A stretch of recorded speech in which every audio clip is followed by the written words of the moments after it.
Good morning and welcome to day 2 of the 94th Annual AZ Water Association Annual Conference. I'm Doug Kobrick, your AZ Water Board President, and we have another great action-packed program today. In fact, we have already had an early morning session of live operator training, and there is more scheduled for this afternoon from 1 to 4:15.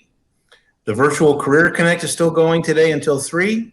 You can find info in the app or in the program guide for that. And also, operator awards will be given out today in a ceremony at 12:30, so don't miss that. The virtual exhibition is ongoing. And then this evening at 6, we have our annual awards reception presented by our awards committee, and they always do a terrific job. And this year's reception will be combined with a virtual happy hour featuring yours truly, including a virtual cocktail mixing class, and thankfully, we have brought in professional help for that part of it. This morning, we will be featuring our great partners from WEF, the Water Environment Federation. We will be recognizing WEF award winners, and we will hear from visiting WEF representative Gustavo Gallo Chacon, who joins us from Monterrey, Nuevo León, Mexico. With Leanne Jones visiting us from Toronto, Canada yesterday, AZ Water is truly a North American spanning conference this year. Following our WEF program, we have an excellent panel on tap to discuss another timely topic, the hybrid workplace in our industry. So don't miss any of that. And remember, there are about 140 presentations available online for viewing for the rest of April. So make sure you access those and pick up those PDHs.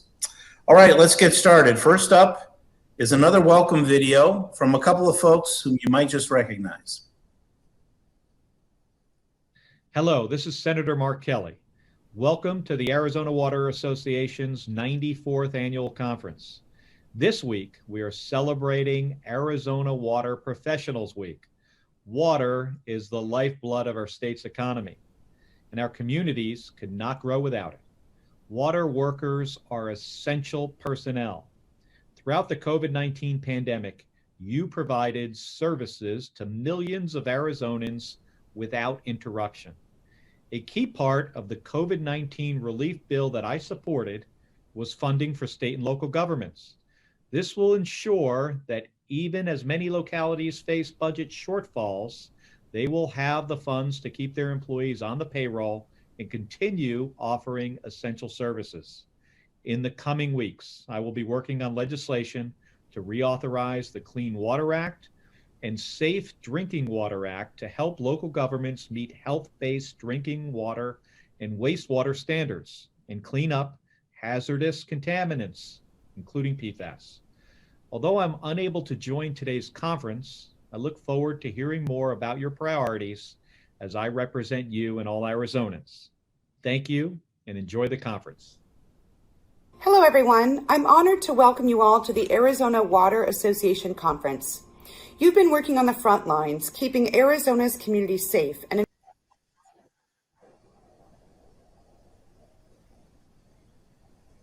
Not sure what happened to Senator Sinema. We had a little more from her. But I'd like to express our appreciation to both of them, Senator Sinema and Kelly. It's terrific they took the time to support us, and making sure our association is recognized and our voices heard is an important long-term goal for AZ Water. Okay, so next up, I'd like to turn over the proceedings to another distinguished gentleman, the legend, longtime AZ Water member, past AZ Water president, the man in the red Corvette, the man who needs to purchase suits with extra wide lapels to hold all the award pins he has won, none other than Tom Galzeski, our Water Environment Federation Arizona delegate. Tom G. recently retired from his role as Vice President and Senior Professional Associate with HDR and has over 40 years of experience in water-related civil engineering projects throughout the southwestern United States. Tom earned a Bachelor of Science degree in Civil Engineering from the University of Notre Dame, and he is a registered professional engineer here in Arizona and also in California. He currently serves not only as our WEF delegate, but is also a board member for the Tri-State Seminar LLC. So take it away, please, Tom. All right. Thank you very much, Doug. Or should I say President Kobrick. Hello, everyone. It's great to be with you here all today. I hope your Wednesday's off to a great start and you're enjoying our conference week. As Doug mentioned earlier, the unique feature of our conference this year is that it's not just an Arizona event or even a national event. Thanks to our guests from AWWA and WEF, we have a North American Continental Conference this year with representation from Canada and Mexico. It's a special honor for me to introduce our national WEF representative, Gustavo Gallo Chacon. Gustavo is the president and founder of Galer Ambiental S.A. de CV, located in Monterrey, Nuevo León, Estado, which is in the northeastern portion of Mexico at the foothills of the Sierra Madre Oriental. Galer Ambiental provides consulting, engineering, and contractor services.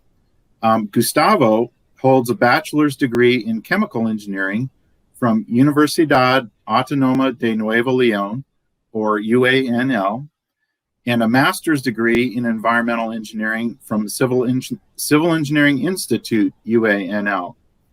He has 45 years of experience in industrial wastewater treatment, municipal wastewater treatment, and drinking water treatment.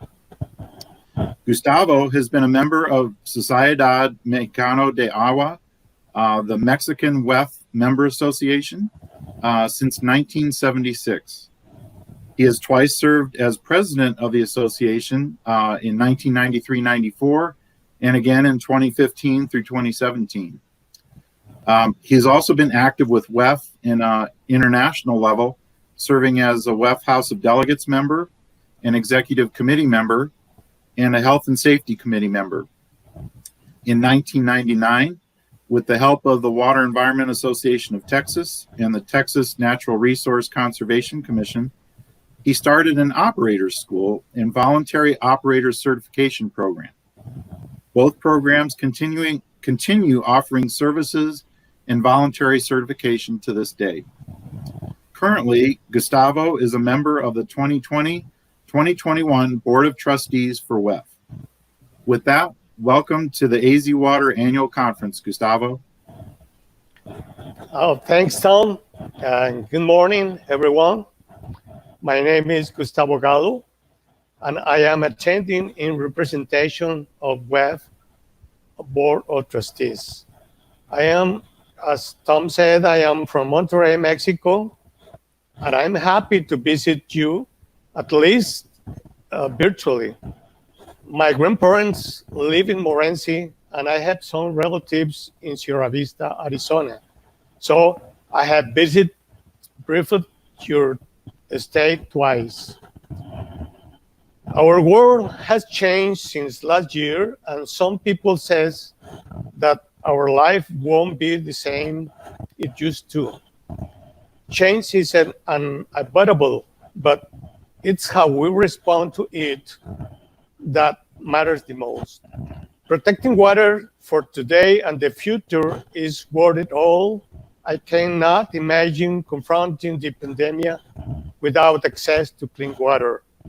Water professionals like you do best become adaptable, innovative leader. So we need to define what change means for the service we provide to our communities in this new reality. WEF leadership and staff as well have reevaluated how we serve you best. In the next slide, you're going to hear about several programs, and all of them represent opportunities for any WEF member to participate in. So I encourage you to visit WEF webpage to discover how to get it. So I'm happy presenting you some WEF priorities 2021. Please, next.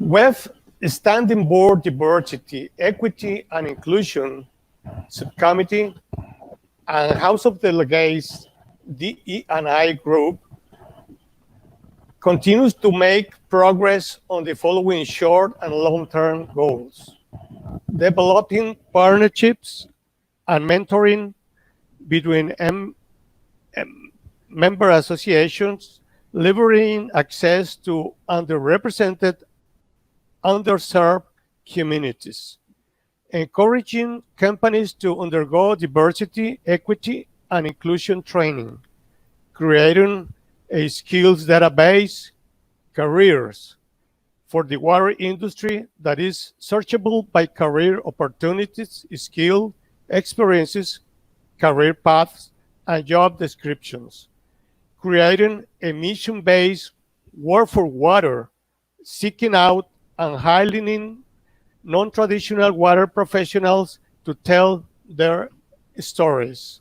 Next slide, please. WEF Inflow, or Introducing Future Leaders to Opportunities in Water, is a scholarship program that introduces underrepresented and underserved communities to the water industry. To date, the program has reached more than 100 scholars from across the U.S., and several MAs have begun replicating the program on a local level.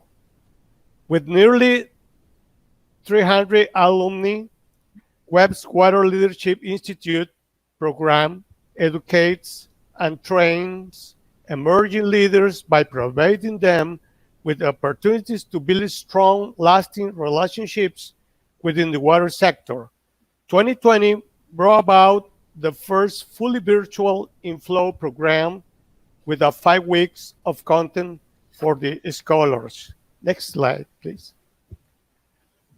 As a hallmark of WEF, WEFTEC set the standard for water quality events and offers diversity, depth, and value to all segments of the water sector.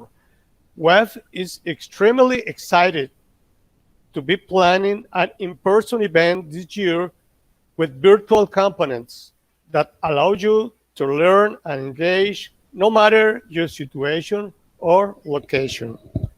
We look forward to seeing the water community in person at WEFTEC 2021 in Chicago.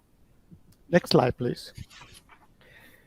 In addition to WEFTEC, WEF continue offering specialty conferences providing digital and in-person learning opportunities. The digital programming allows you to connect with and learn from water sector experts while earning valuable professional development hours, all from your computer or mobile device. WEF offers continuing education credits for successful completion of its training programs, workshops, and seminars in the water quality field. Regardless of format, the quality remains the same. You can choose from a variety option of the topic of most interest to you, including stormwater, odors, and air pollutants, residuals and biosolids, and collection systems. Currently, first 3 events were designed as virtual, but we will adapt as needed throughout the year, while remaining true to our commitment to providing you with the valuable and timely content. Please, next slide. Access Water is a portal that organizes information and technical content critical to the water sector into one central location. The content is developed for and by water sector professionals and provides approximately 20,000 pieces of content, including conference papers, magazines, articles, technical reports, fact sheets, compilations, and books. Next slide. Our wastewater treatment fundamentals training supports utilities of the future by developing operators of the future. The first 2 volumes, Wastewater Treatment Fundamentals 1, Leakage Treatment, and Wastewater Treatment Fundamentals 2, Solids Handling and Support Systems, help operators prepare for the first 3 levels of certification examinations and they are aligned with ABC need-to-know criteria. Each volume is eligible for up to 6 continuing education units and was already pre-approved by Arizona Operator Certification Program. Wastewater Treatment Fundamentals 1 is currently available in English, Spanish, and Mandarin, and Wastewater Treatment Fundamentals 2 was officially released early this week. We have also expanded the value of these resources with online shown courses and complementary fact sheets for chapters 1 to 10 of volume 1. Please next. WEF prioritizes the protection of our water workers, especially those on the front lines. Last year, the Chief Medical Officer position was created in collaboration with the Water Environment Federation and Global Water Technology company Hylam. WEF's Chief Medical Officer, Dr. Andrew Sanderson, guides and assists WEF in providing reliable medical information to wastewater utilities managers and workers, as well as conducts research and serves as a spokesperson on medical issues for the sector. He works with our technical committees on issues related to wastewater epidemiology, biological hazards, and safety precautions, as well as other stakeholders to provide input to the medical and public health community.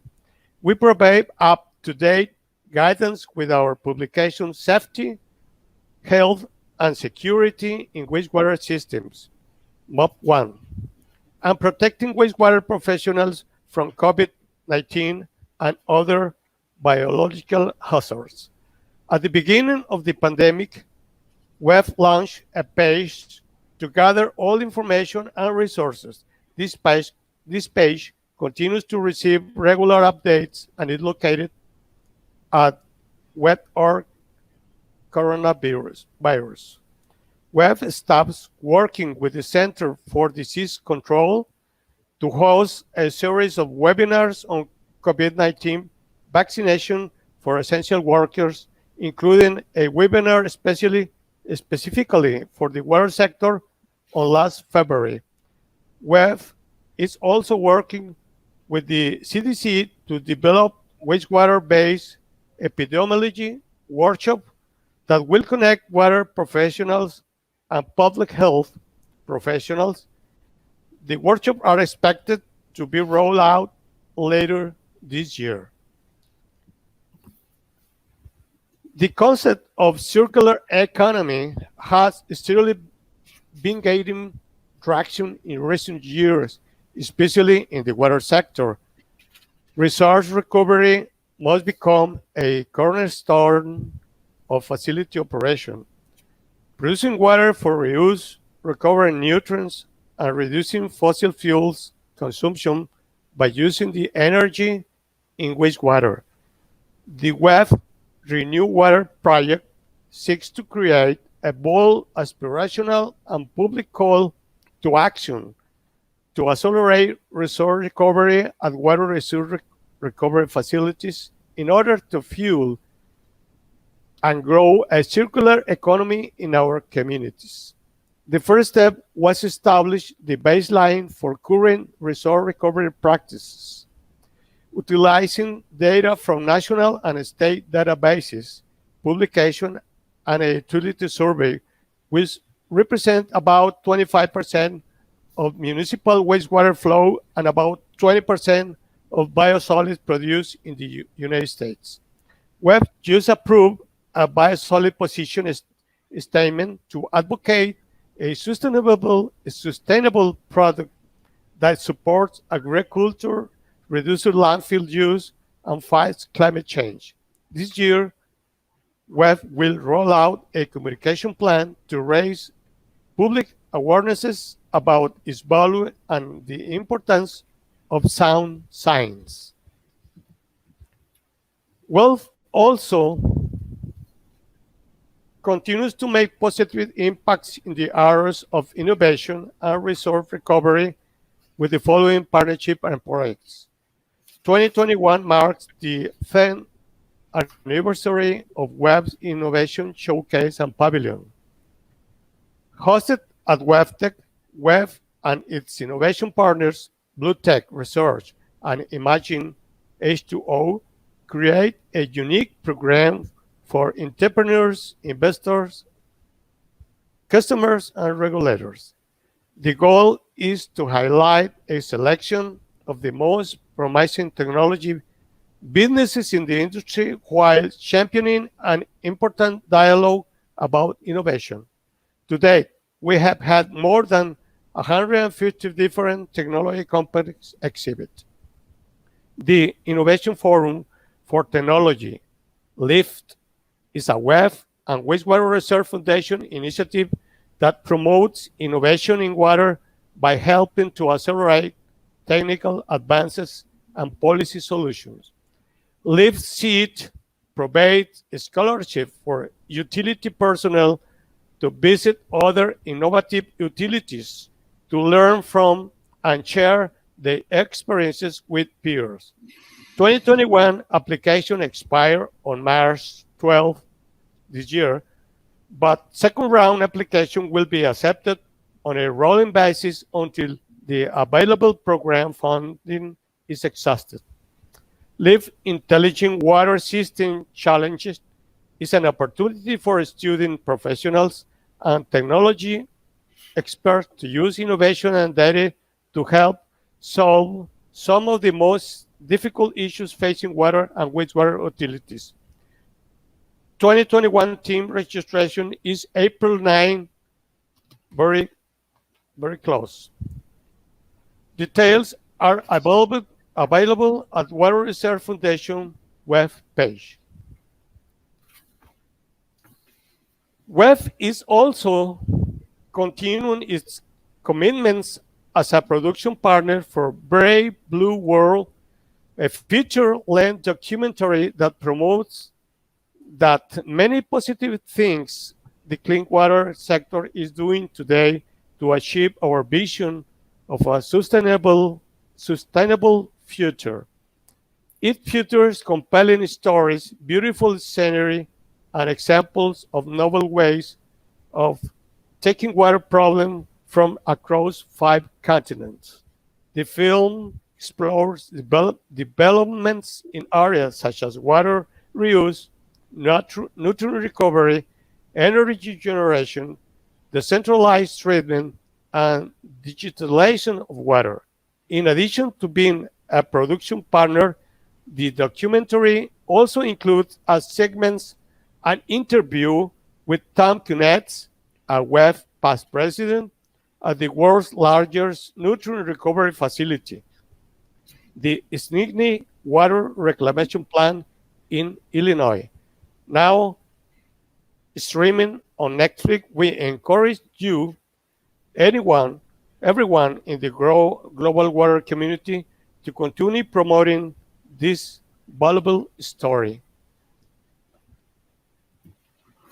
Well, thanks for the opportunity to participate in your 94th annual AC Water Conference.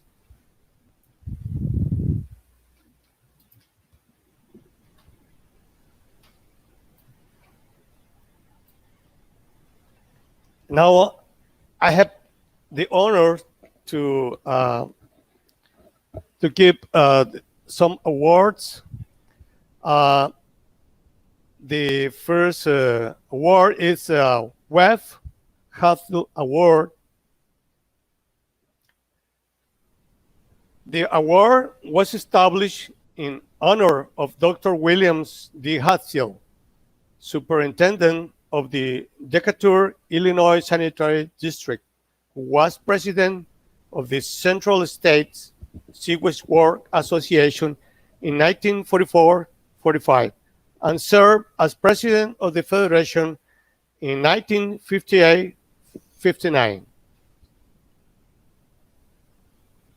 The Hatfield Awards honors WEF members, operators of wastewater treatment plants for outstanding performance and professionalism. WEF Halffield Award recipient is major in chemical engineering with a minor in process engineering, graduated from the Universidad de Sonora, holds grade 4 certification in water treatment, wastewater treatment, water distribution, and wastewater collections. Began her career as an operator, has worked for the city of Glendale for over 18 years, and is currently the water reclamation superintendent for the city of Glendale. I have the honor to present, in behalf of Water Environment Federation, the 2021 WEF Halffield Award to Carla Camus Guerra. Congratulations, Carla.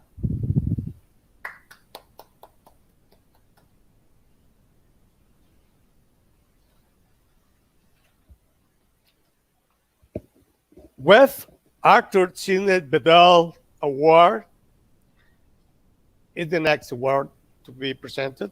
The award is named for Arthur Sidney Bedell, WEF's second president, for his long devotion and service to the New York Sewage and Industrial Waste Association. Now, the New York Water Environment Association. He was chief of the Bureau of Sewage and Waste Disposal of the New York State Department of Health. The Bedell Award honors WEF members' extraordinary personal service to a WEF member association. WEF Bedell Award recipient worked in the wastewater industry for close to 40 years. Began his career as an operator with the city of Phoenix. Worked for city of Scottsdale for over 26 years. Was instrumental in design, construction, commissioning, and management of the Scottsdale Water Campus. Led projects to improve and upgrade the treatment process at the water campus, which enabled the city of Scottsdale to become the first system approved by the ADEQ for direct potable reuse. Holds operator certifications in wastewater treatment, wastewater collection, and water distribution. Currently, Central Division Operations Director for EPCOR. I have the honor to present, on behalf of Water Environment Federation, the 2021 WEF Bedell Award to Art Nunes. Congratulations, Art.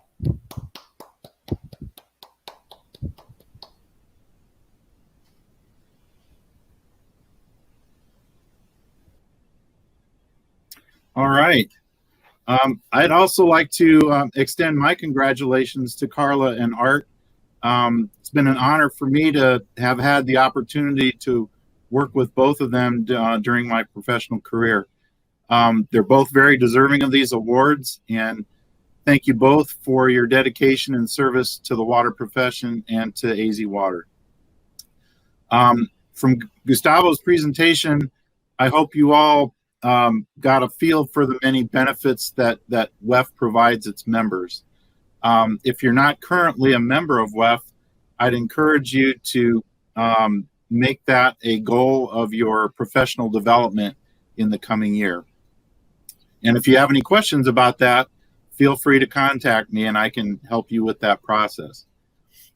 Gustavo, thank you so much for being with us and participating in our conference. It's been wonderful getting to know you, and it would be great to see you in person someday. I hope that at some point in the future, when we return to in-person conferences, you'll be able to come to Arizona and join us. The rich heritage of our association is tied to the Hemis Kachina, the Hopi Indian spirit symbol attributed with the ability to bring rain. As a memento of your virtual visit, and to show our appreciation for the time that you spent with us this year, we have sent a Kachina to you, and it should arrive as soon as he clears customs. It is the Badger Kachina, similar to this one. It was created by the Navajo carver, Alfred Benally. Badger Kachinas are included in the group of animal Kachinas that are healers. The Badger Kachina is a curing Kachina that the Honanan clan brought from the ancient villages of Kisiwu. They provide herbal medicine and represent the medicinal Hopi culture. The Badger Kachina is the most powerful healer, and Badger Kachinas also serve as a messenger for rain. So again, Gustavo, thank you so much for being with us today.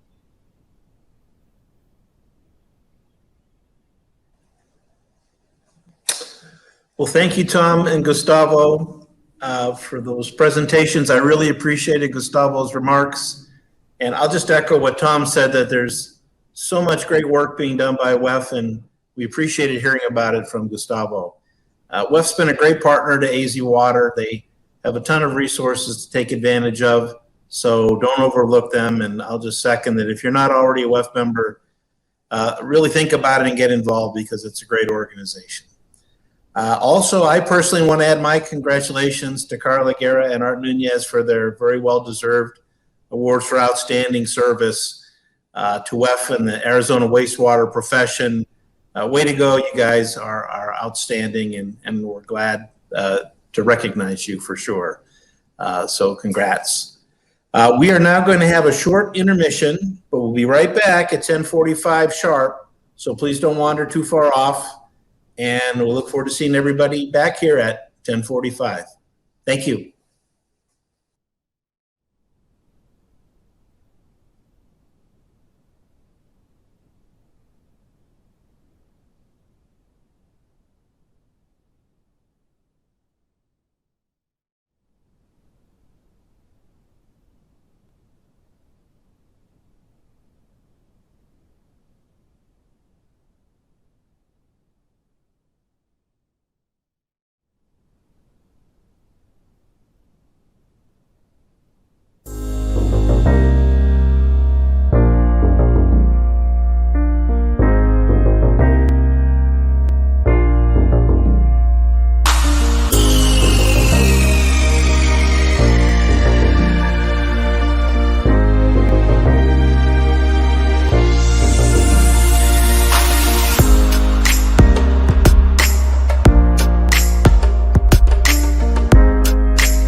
Water, our focus, our business, our passion. Barolo Engineers, working wonders with water.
The Luke 303 Regional Water Reclamation Facility has a strong sustainability component, which at build-out will recharge up to 8 million gallons of treated effluent into the ground every day. At EPCOR, we believe projects like this are the foundation for economic development for the communities we serve. Just a decade ago, the idea of smart water systems seemed like a space odyssey. The idea of integrating data and information from separate systems and sources to instantly provide utilities with informed solutions was impossible. The possibility of designing a water or sewer plant using a simulated digital twin, saving time and money in the design of treatment systems, was quite futuristic. At Stanley Consultants, we understand the future is now. In 2020, we launched our vision for utility digital transformation and established new tech partnerships for smart water systems. This initiative prepares us to support the best and most innovative utilities who seek to tear down data and information silos. Utilities that seek to design and operate their systems by utilizing data from all systems and sources, along with automated data analytics to make the best decisions within critical timeframes and at lower costs. Ask Stanley Consultants about how our vision for smart water systems and digital transformation can make yours a utility of the future.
Water, our focus, our business, our passion. Barolo Engineers, working wonders with water.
303 Regional Water Reclamation Facility has a strong sustainability component, which at build-out will recharge up to 8 million gallons of treated effluent into the ground every day.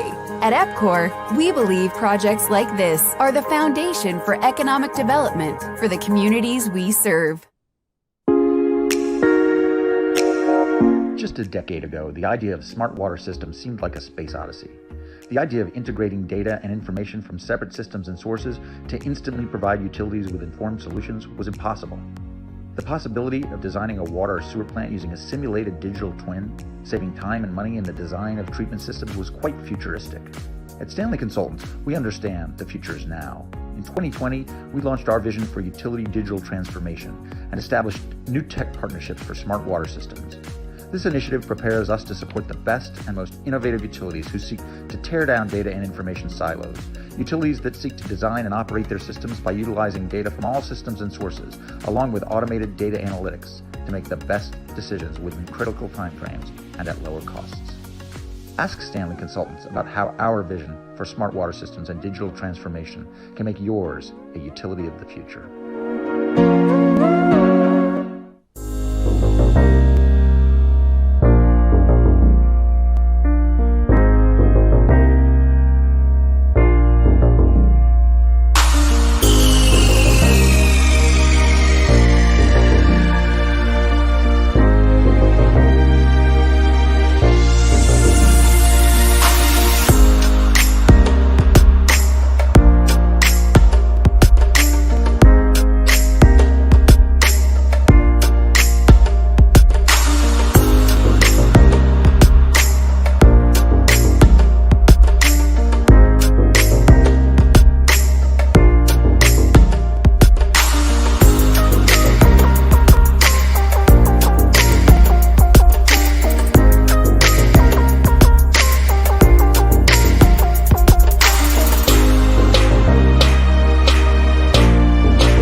All right, welcome back, everybody. Here is one more program reminder about what's coming up later today. Operator awards at 12:30, operator training 1 to 4:15, awards reception happy hour at 6, Career Connect until 3, and the virtual exhibition is ongoing as well. Okay, so our next order of business right now is today's panel discussion, and it could not be more timely, the hybrid workplace in the water industry. Our panel facilitator is Johanna Hernandez from the City of Tucson, who is the administrator of Tucson's Office of Innovation and Strategy. Johanna has over 10 years of experience working in local and federal government, creating and supporting programs that combine user-centered design with making data-driven decisions. And as the administrator for the Office of Innovation for the City of Tucson, Johanna is driving organizational and cultural transformation by changing the way the city thinks about how they serve the community, with a focus on collaboration with the customer, value creation, and creating deep and wide impact. Through intentional blending of lean innovation processes and process improvement methods, she works to ensure that the city not only provides the most effective and efficient programs and services, but that they are the right programs and services for the customer. Johanna recently led efforts to implement a citywide hybrid workforce program for the City of Tucson. So please welcome Johanna. Thank you, Doug. Welcome everybody to this panel on the hybrid workforce. Like Doug said, right, very timely, something we're all dealing with right now. I am leading the city's efforts in creating a permanent hybrid workforce model as a direct result of the lessons that we've learned and the work that we've done when COVID hit. And we have learned so much, and we've gotten a lot of information from other organizations who would also like to create similar programs. So we're excited to share that here with you today. As you all know, right, when COVID hit, organizations reacted and adapted, supporting work from home on a scale they had never done before. The environment is ripe for innovation and challenges, but it was implemented in extreme circumstances and out of the context of permanent change. Demands for hybrid work are already up 60%, right? We've now created an expectation. We know this can work. How do we make it work in the long term?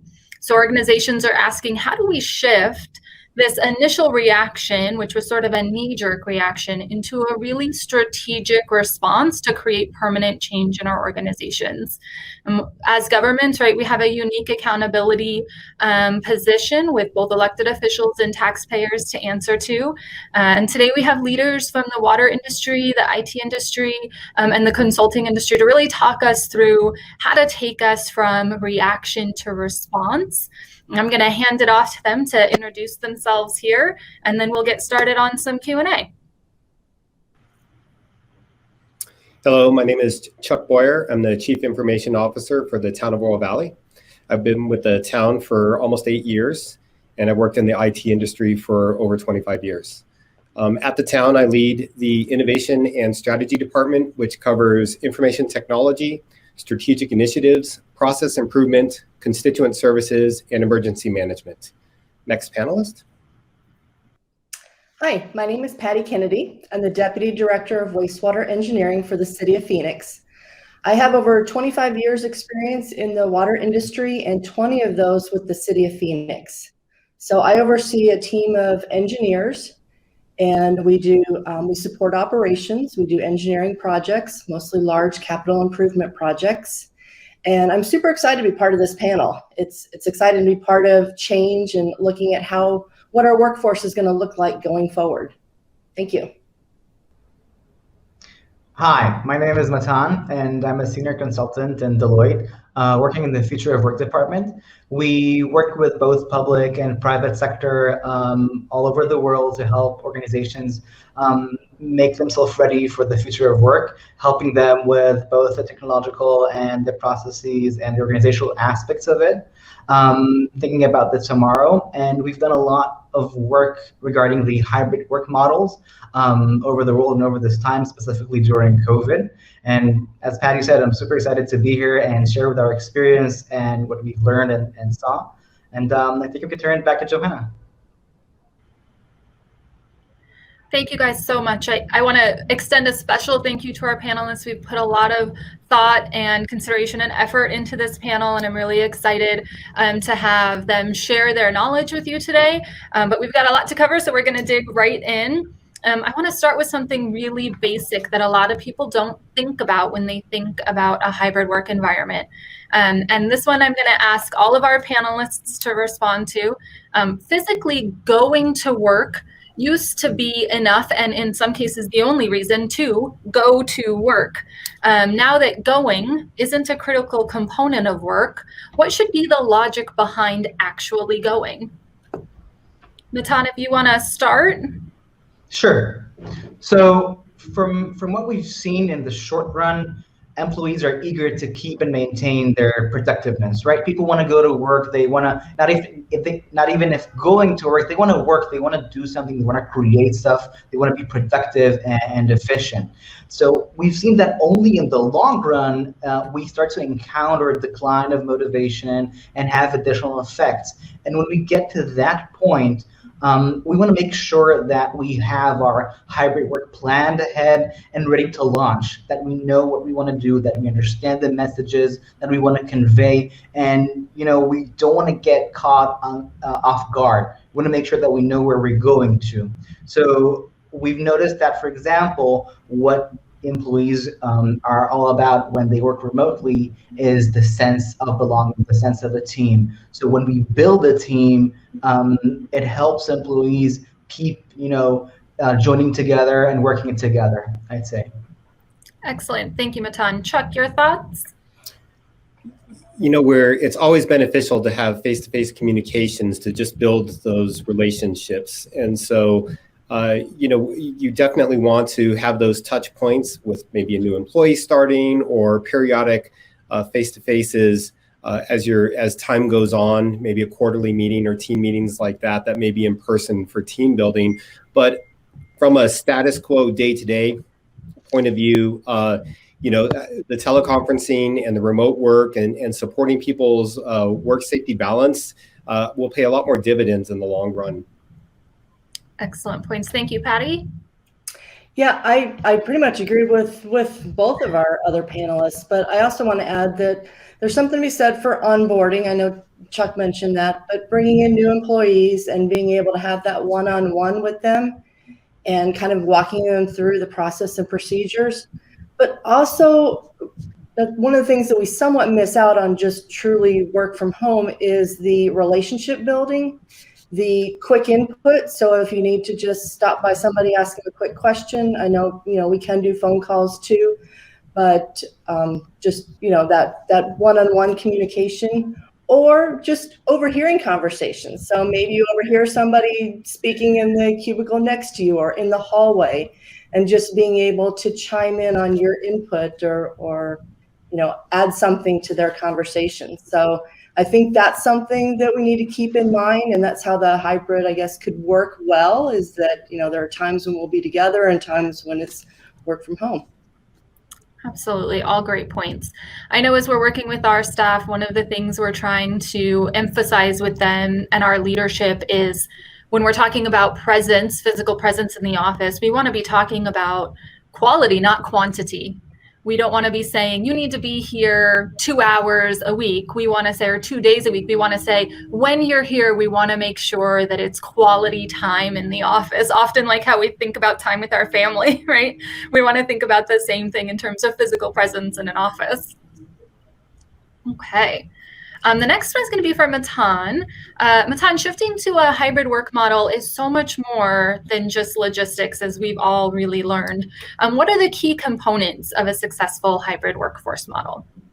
So I'm gonna, pick on what Patty and you said, because these are great points. We really want to be able to understand the challenges that we're facing. So we want to think about the work cycle, the onboarding. We also want to think about a situation where employees leave, and we want to make sure that we manage the knowledge that they keep. We don't want to have a situation in which, the employee leaves and the knowledge leaves with them, right? So we want to make sure that we're able to coordinate and kind of hold the fort together. So I would say that for a good hybrid work program, there are some components. I would say definitely plan ahead. Make sure that you understand the challenges that you're going to face regarding the productiveness and the efficiency of the work, but also regarding the well-being and the sense of engagement, the sense of belonging of employees, and also the innovation part.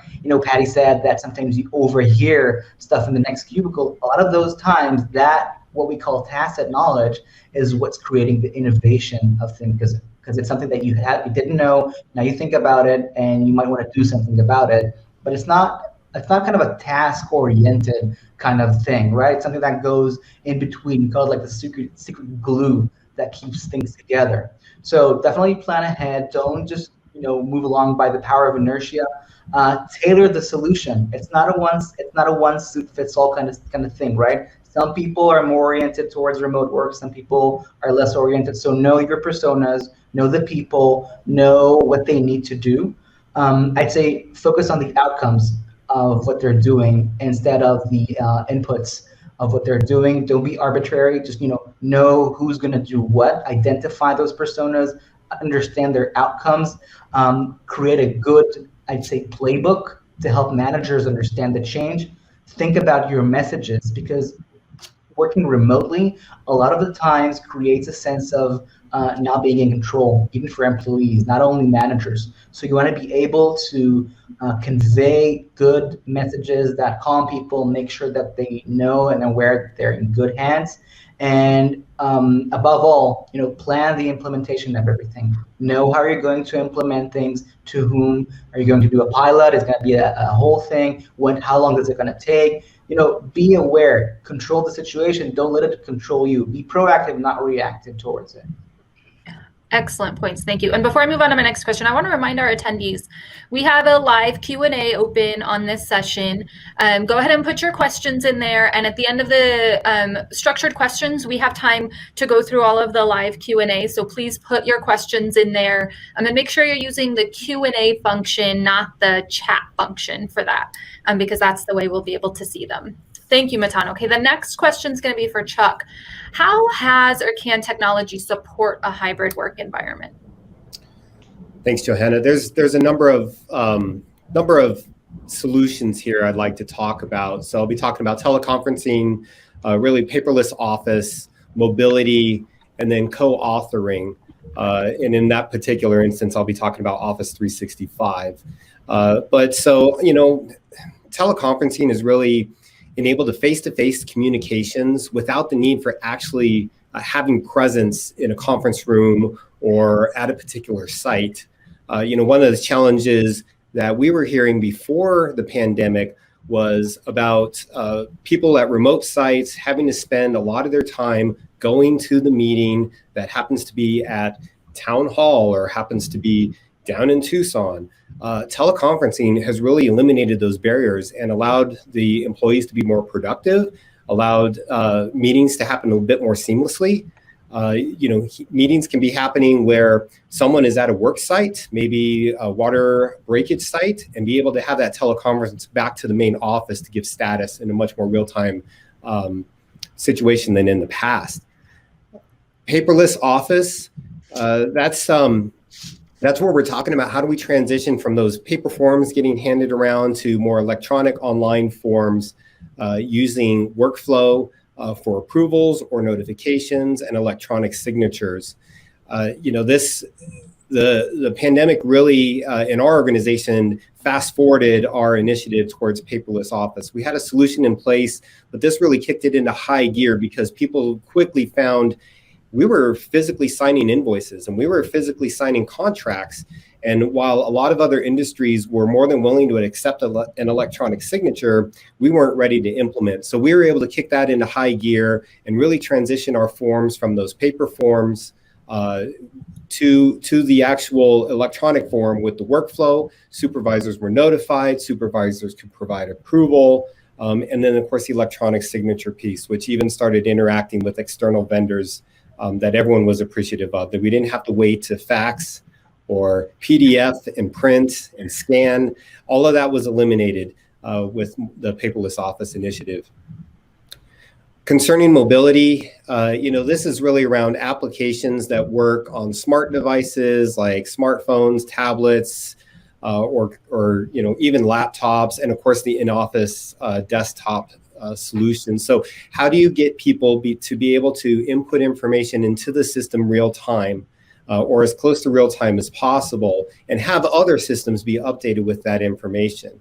So again, I'd like to reference that water break out in the field. How, as they're using materials and those things are going in place, someone is tracking, we dropped in a 8-inch line, it was at this make model, and that's automatically being deducted from inventory. That may be triggering someone to order something, those types of things. Mobility is really that ability to put the information into the system real time instead of waiting to get back to the office or waiting to get back to a computer to put that information in. So again, that's just because you're able to put that information in from anywhere, that really promotes the hybrid work environment because you're able to do that from home, the job site, as well as the office.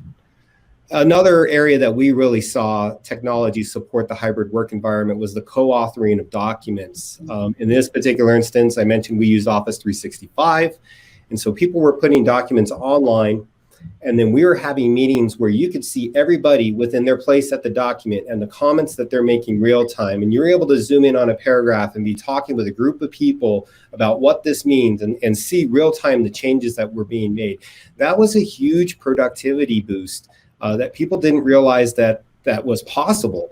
Everyone was so used to having a document and doing track changes, and then someone in the group may not understand how track changes work. So they make their own copy of the document, and they put their changes in. And, there was a lot of confusion. And ultimately, at the end of the day, someone's job was to put all that information back together to what the new document was. So this co-authoring was a huge improvement that we were able to roll out. And again, this promotes that hybrid work environment because you could do it from anywhere that you had an internet connection.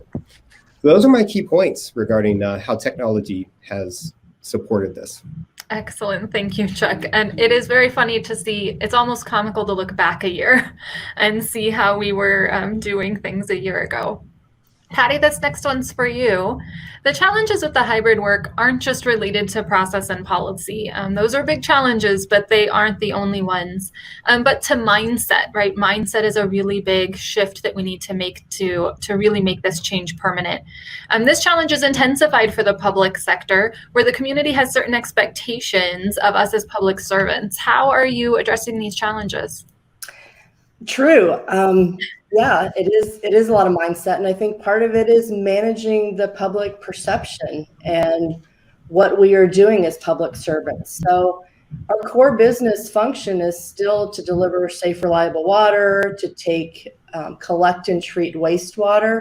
And we are still doing that. So I think part of what we need to do is just manage that perception, let them know that, kind of as Chuck said, we're doing a lot of things behind the scenes that we used to do out, that people would see us doing, that now we don't need to go to as many meetings. We don't need that travel time. So we're now doing a lot more online to where we don't have as much travel time. We just need to make sure that we're diligent in using ratepayer resources wisely, and that they understand that and see that, that our ratepayers feel like they're still getting a value for the services that we're providing.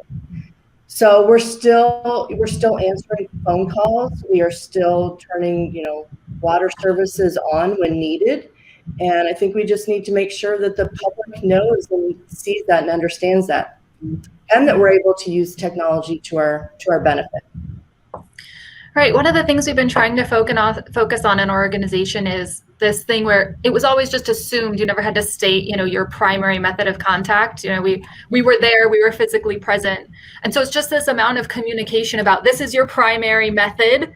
And we still have all these other methods, right? We're still answering phones, eventually buildings will be open if they're not already, we'll still be there, but we've just shifted our primary, right. to be more accessible. So very interesting. I'm going to ask everyone this next question. Many industries, much like the water industry, are a blend of office workers and field workers. How does a hybrid environment work with this blend? And we started with Matan last time, so I'm going to start with Patty this time, and then go down. I'm going to kind of take a different approach and say that it's somewhat difficult.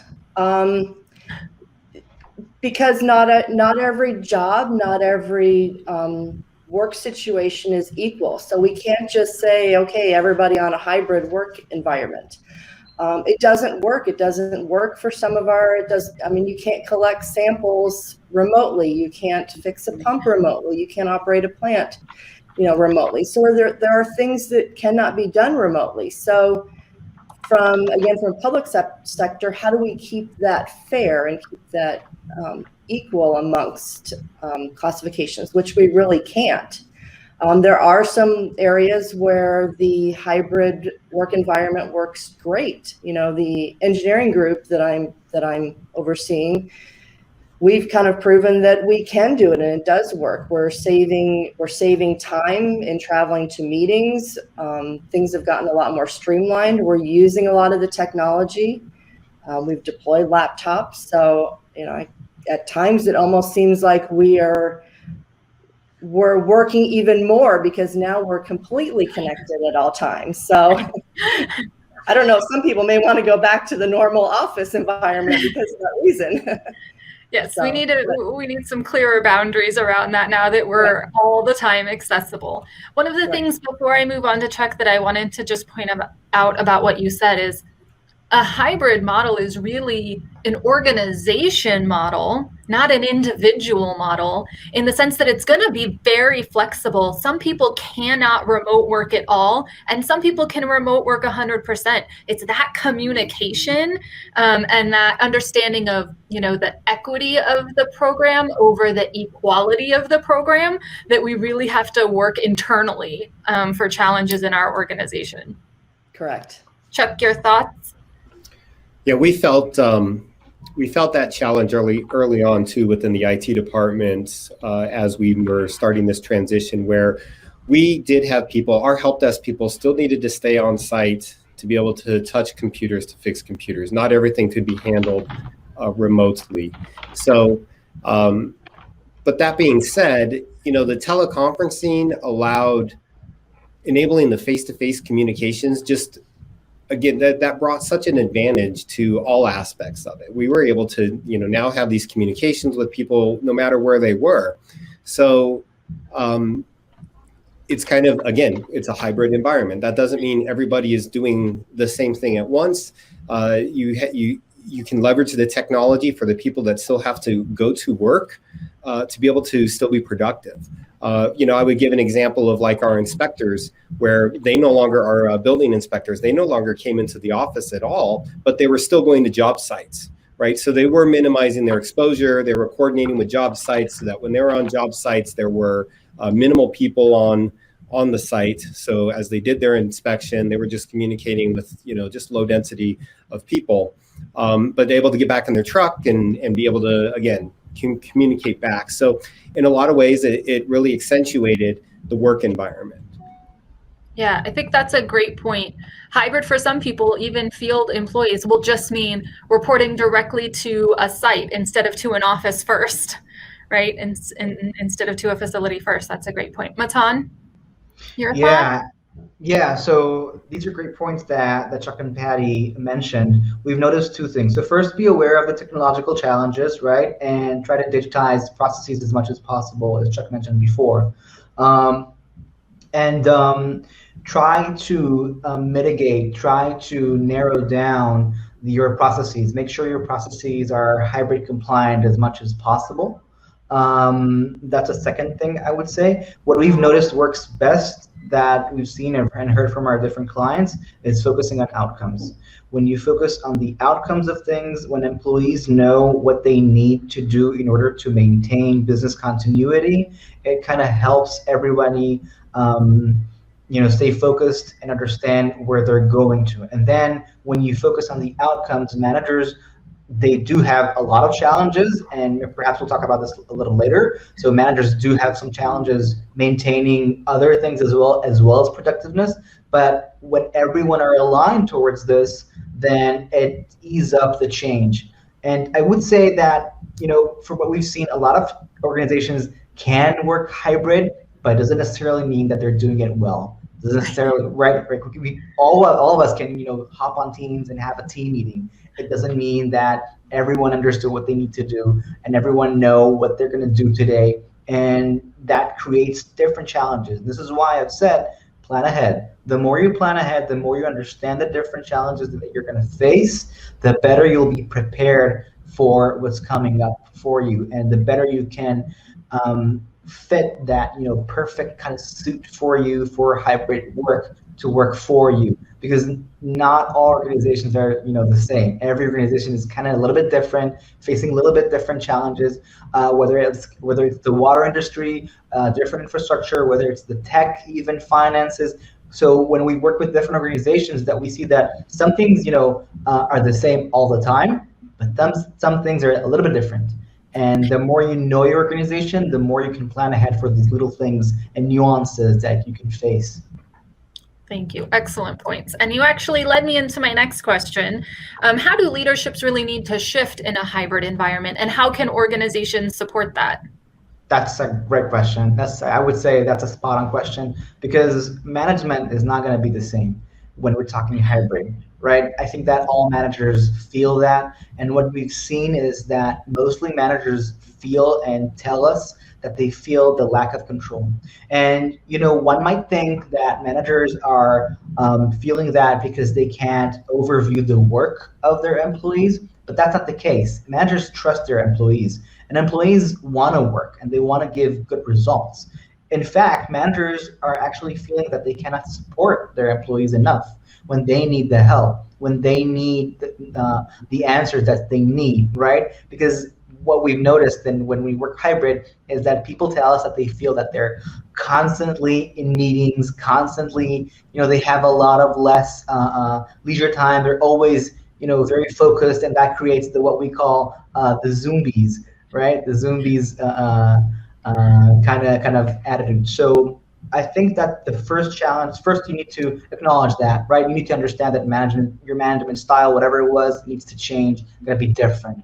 And I would say that managers should also remember that one of the biggest challenges that we're facing when we're working hybrid, when we're working remotely, is that employees kind of feel that the sense of belonging kind of declines. Because when you don't engage with your coworkers, with your colleagues, with your superiors, with your leaders, then you kind of sit at home all day doing your tasks. You kind of lose that sense of engagement, of belonging. So this is one challenge managers should definitely address and be able to talk to employees. The second thing I would say regarding the new skills that management needs would be to be a lot more mentoring. I would say that the new manager is also a mentor to their employees. It's not just project management. It definitely is project management, but it's also a lot of mentoring, and I think that we'll see in years to come, in the following years, a lot more focus on emotional intelligence and how do we understand our employees and how do we read them, right? Read them in terms of body language and how they feel and their emotions and their emotional well-being. And those will be the skills that managers would need to have and have in their toolbox. You're speaking my language now. That's what I love. And yes, absolutely. Everything is really shifting. And I think a lot of those shifts, I know they're difficult for people, but they're really positive, right? I think that's a really positive, even if we were going to stay in our offices, that's a positive shift for our leadership, that shifted mindset of their role. And also, Chuck, then for you, not only have leaders changed roles, but in some cases, the role of IT has completely shifted in organizations. Can you talk to us about that a little bit?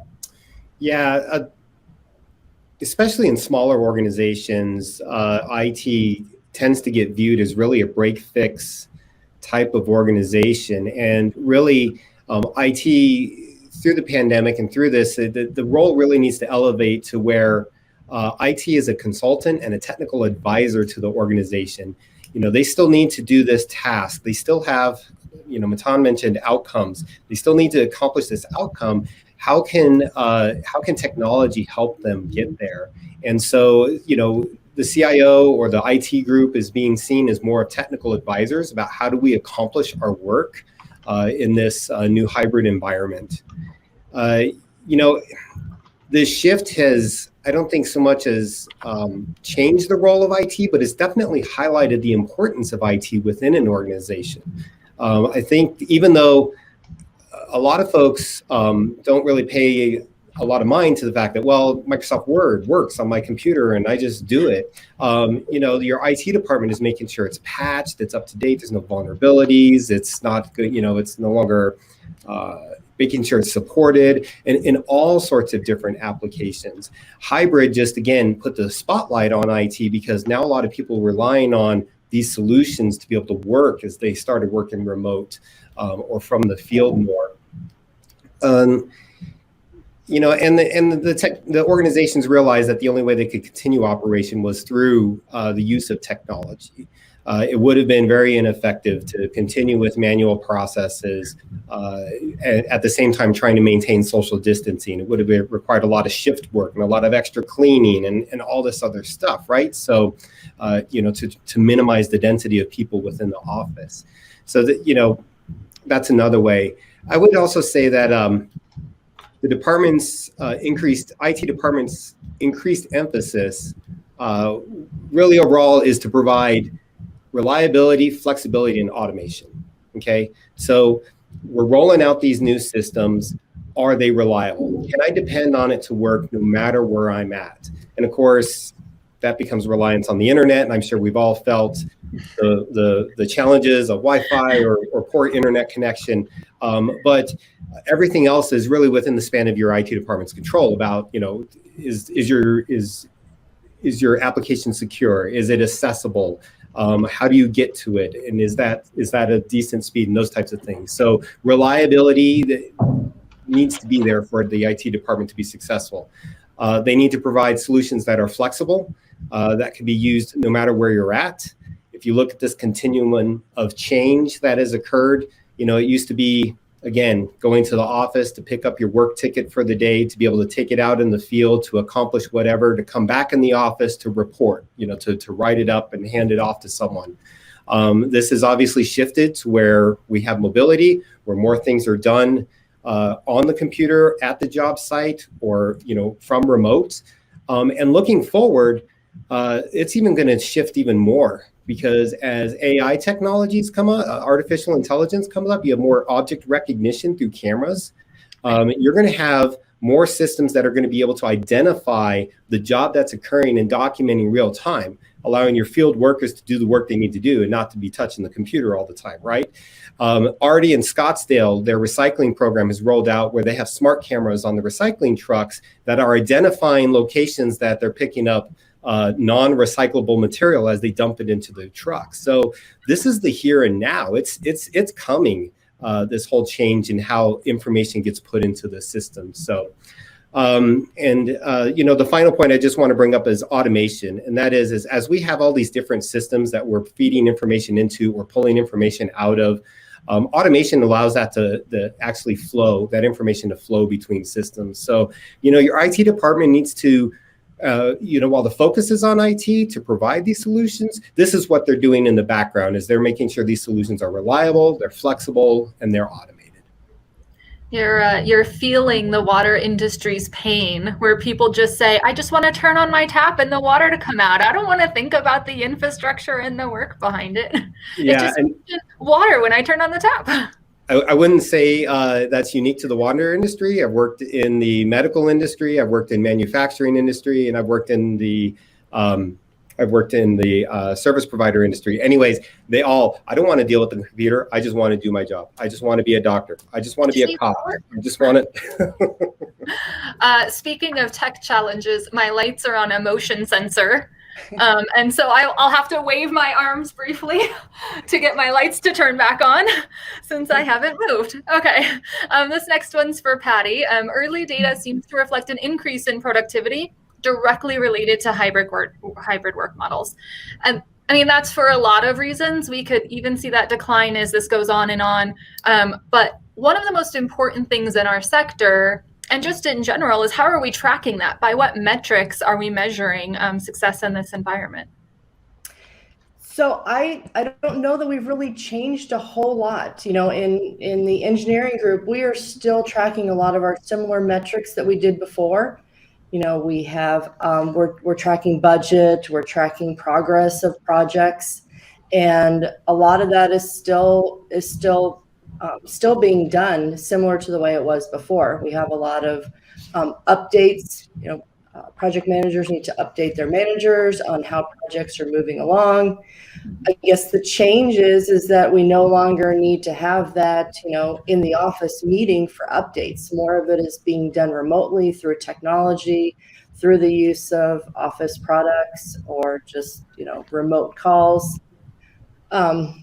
And I guess that's just, we need to figure out what we're going to do going forward, because we probably do need better metrics for tracking things.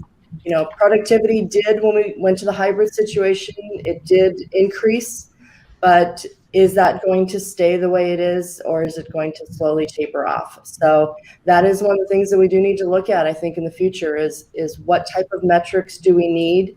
And how do we monitor that? How do we monitor employee performance to make sure projects are getting done? Yeah, so I think that's a critical component of a successful model, a permanent model, right? Obviously, we just sent everybody home that could go home and we managed.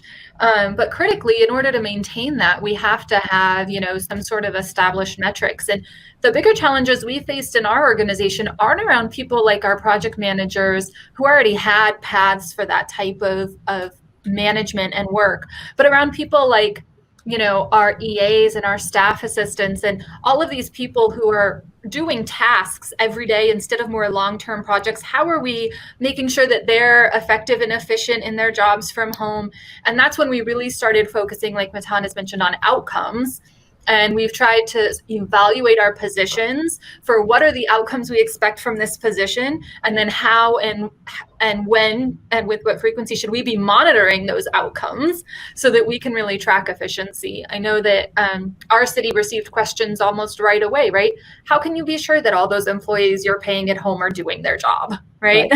And the answer to that, although we didn't have data to support it at the time, was the work is getting done. So they're doing their job, right? And so since that was the natural answer, that's also the right answer when we're talking about data. Now, how do we reverse engineer that and get the data, right, to support that answer? Right, but I still think we also need to focus on the person and the employee too, because when we have the in-person communication, we can see that, oh, somebody is overworked, they're stressed, they're having a bad day. When we are working as much as we are remotely, and I think Matan was the one that talked about this, it's difficult on the supervisors. They have to try and manage in a different way.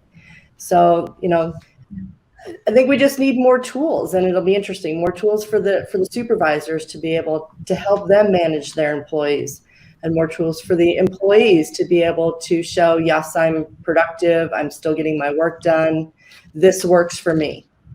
Yes, thank you. I want to ask real quick, we just have one question in live Q&A, so I'll just ask it for everybody, and then we'll go back to our structured questions. So far, this question is, do you feel that COVID's effects in your industry will be long lasting? So, Matan, if you want to start with that one, and then we'll circle around if anyone has anything else to say. Sure, I would say definitely. From everything that we see, and we talk to a lot of organizations, and it's very clear to our clients that things are not going to go back as they used to be. Even before COVID, we knew that employees want flexibility, that flexibility is important for employees. And some organizations started doing some steps towards it, but COVID came and changed the game completely. I can't think of an organization today that wouldn't offer flexibility to their employees. It's hard to think about that. Most organizations that we talk to are going towards so they're thinking ahead, right? Everybody's looking forward to the day after COVID. Most of them are leaning towards the 3-2 model, which means 3 days from the office, 2 days from remote work, whether it's home or wherever you would like to. They are concerned about the geographical borders. So maybe the digital nomad profile that people have spoke about before, that might not sustain. We'll need to see, because there are still borders issues, visas issues, these kind of things. But definitely in terms of flexibility, that's going to stay. Chuck mentioned some of the 365, I think, possibilities.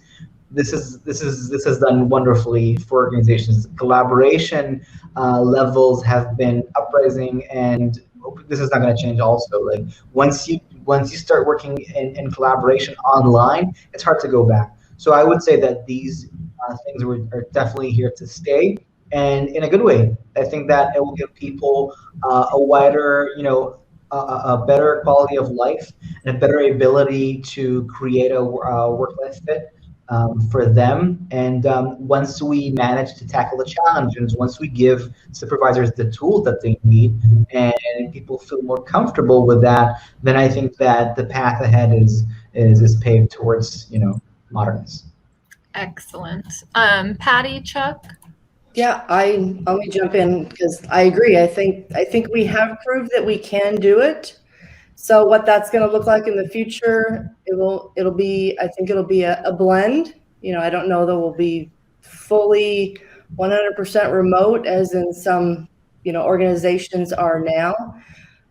Things are also going to change, as children go back to school, and as spouses travel a little more, or as long as everybody isn't working from home, I think then the balance will change.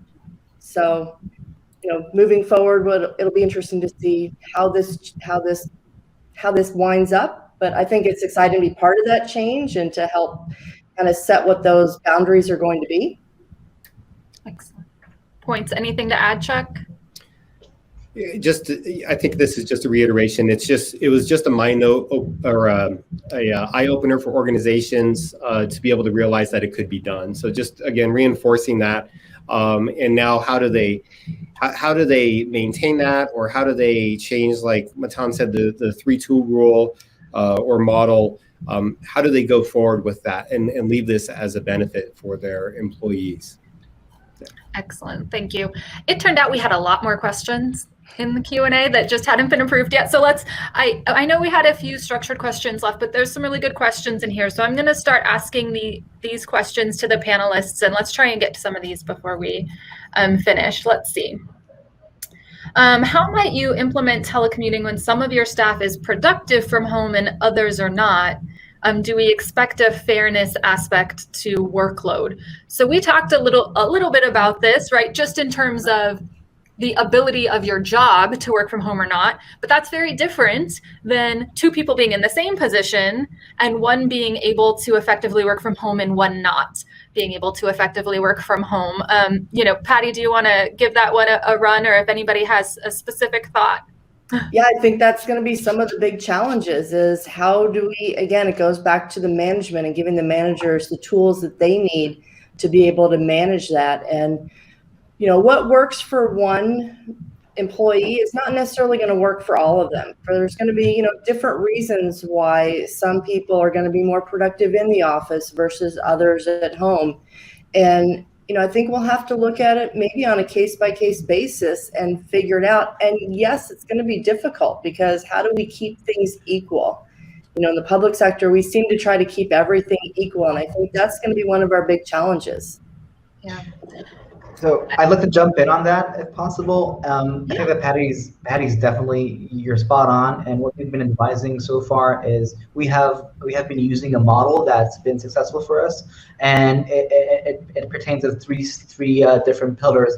And as a manager, as a supervisor, we recommend identifying your employees on the basis of their position, but also on the aspect of their personality, like what types are they, what kind of people are they, and also as regarding to their surroundings, their life. So we might have someone that's excellent working remotely, but have a lot of disturbances at home, have a lot of noise, maybe not a sufficient work environment. So you'd prefer to make them work from the office as possible. And I think that the best thing to do, I think employees want to do a good job. I think all employees want to do a good job, and they understand that they need to do a good job. So if you, in advance, and this is why I say always plan ahead, if you in advance create the message that says, we're gonna look into different people, we're gonna identify your persona and your needs and think about it together, and we'll come to a joint conclusion that will fit the organization and you the best, so that you can still be as effective as you used to be regarding everything. Maybe so COVID-wise, people sometimes are afraid to go to the office, but after COVID will hopefully end soon, then we can talk to the employees and tell them, we want you to be the most efficient, and if we'll find out that the best thing for you is working from the office, then this is best for everybody. And I think that when people hear that, when they're being honest with, they feel much better and helps mitigate and convey the message.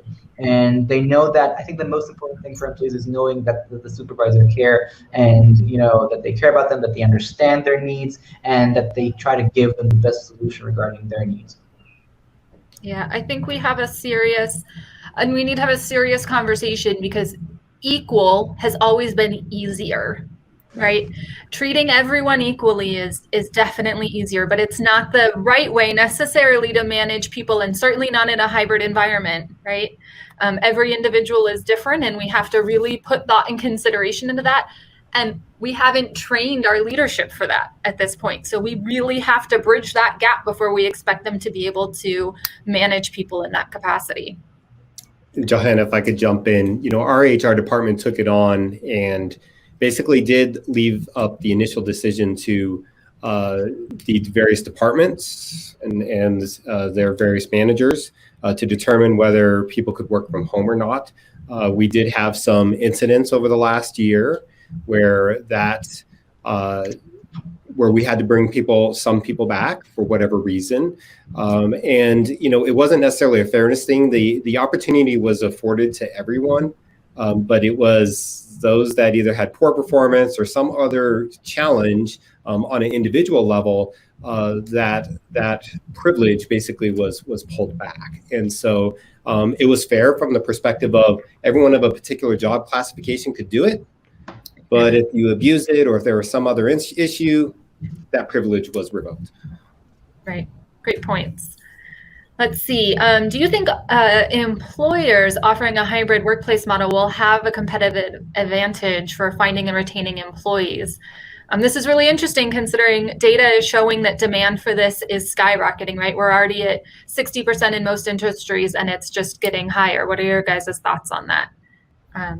I can jump in there. I think yes. I feel like, especially, when you look at maybe different generations, there's the younger generation that is now expecting it and appreciates it, and it's kind of been their way of life now, and they're able to use technology efficiently and effectively. The other positive is just the flexibility that it allows, work-life balance. So yeah, I think that there will be a competitive advantage if it's offered. And I'll just second that. Not only in the IT industry, but just in the other knowledge worker space, people that are able to work from home and control their environments, they're going to be looking for that. Yeah, absolutely. An employer is going to have a competitive advantage if they can offer that. So Chuck, from your perspective, what kind of challenges does that raise when people work with confidential information, but they have an expectation that they should be able to work off-site? How do we work on either securing equipment or software? Technically, we've had that challenge ourselves, right? Yeah, so there's many things your IT department can do, that technology can do to kind of help make that secure. And, honestly, you may, if you have a person that's going to be not honest about securing that information, it doesn't matter whether they're in the office or at their home, right? So your technology needs to be in place to prevent it. You need to show good faith or honest efforts in securing the information. But if someone's wanting to be malicious, they're going to find a way to be malicious. And I don't think the workplace determines how that's going to happen. So I think that's a great point about how we shouldn't build policy around what we would consider bad actors, right?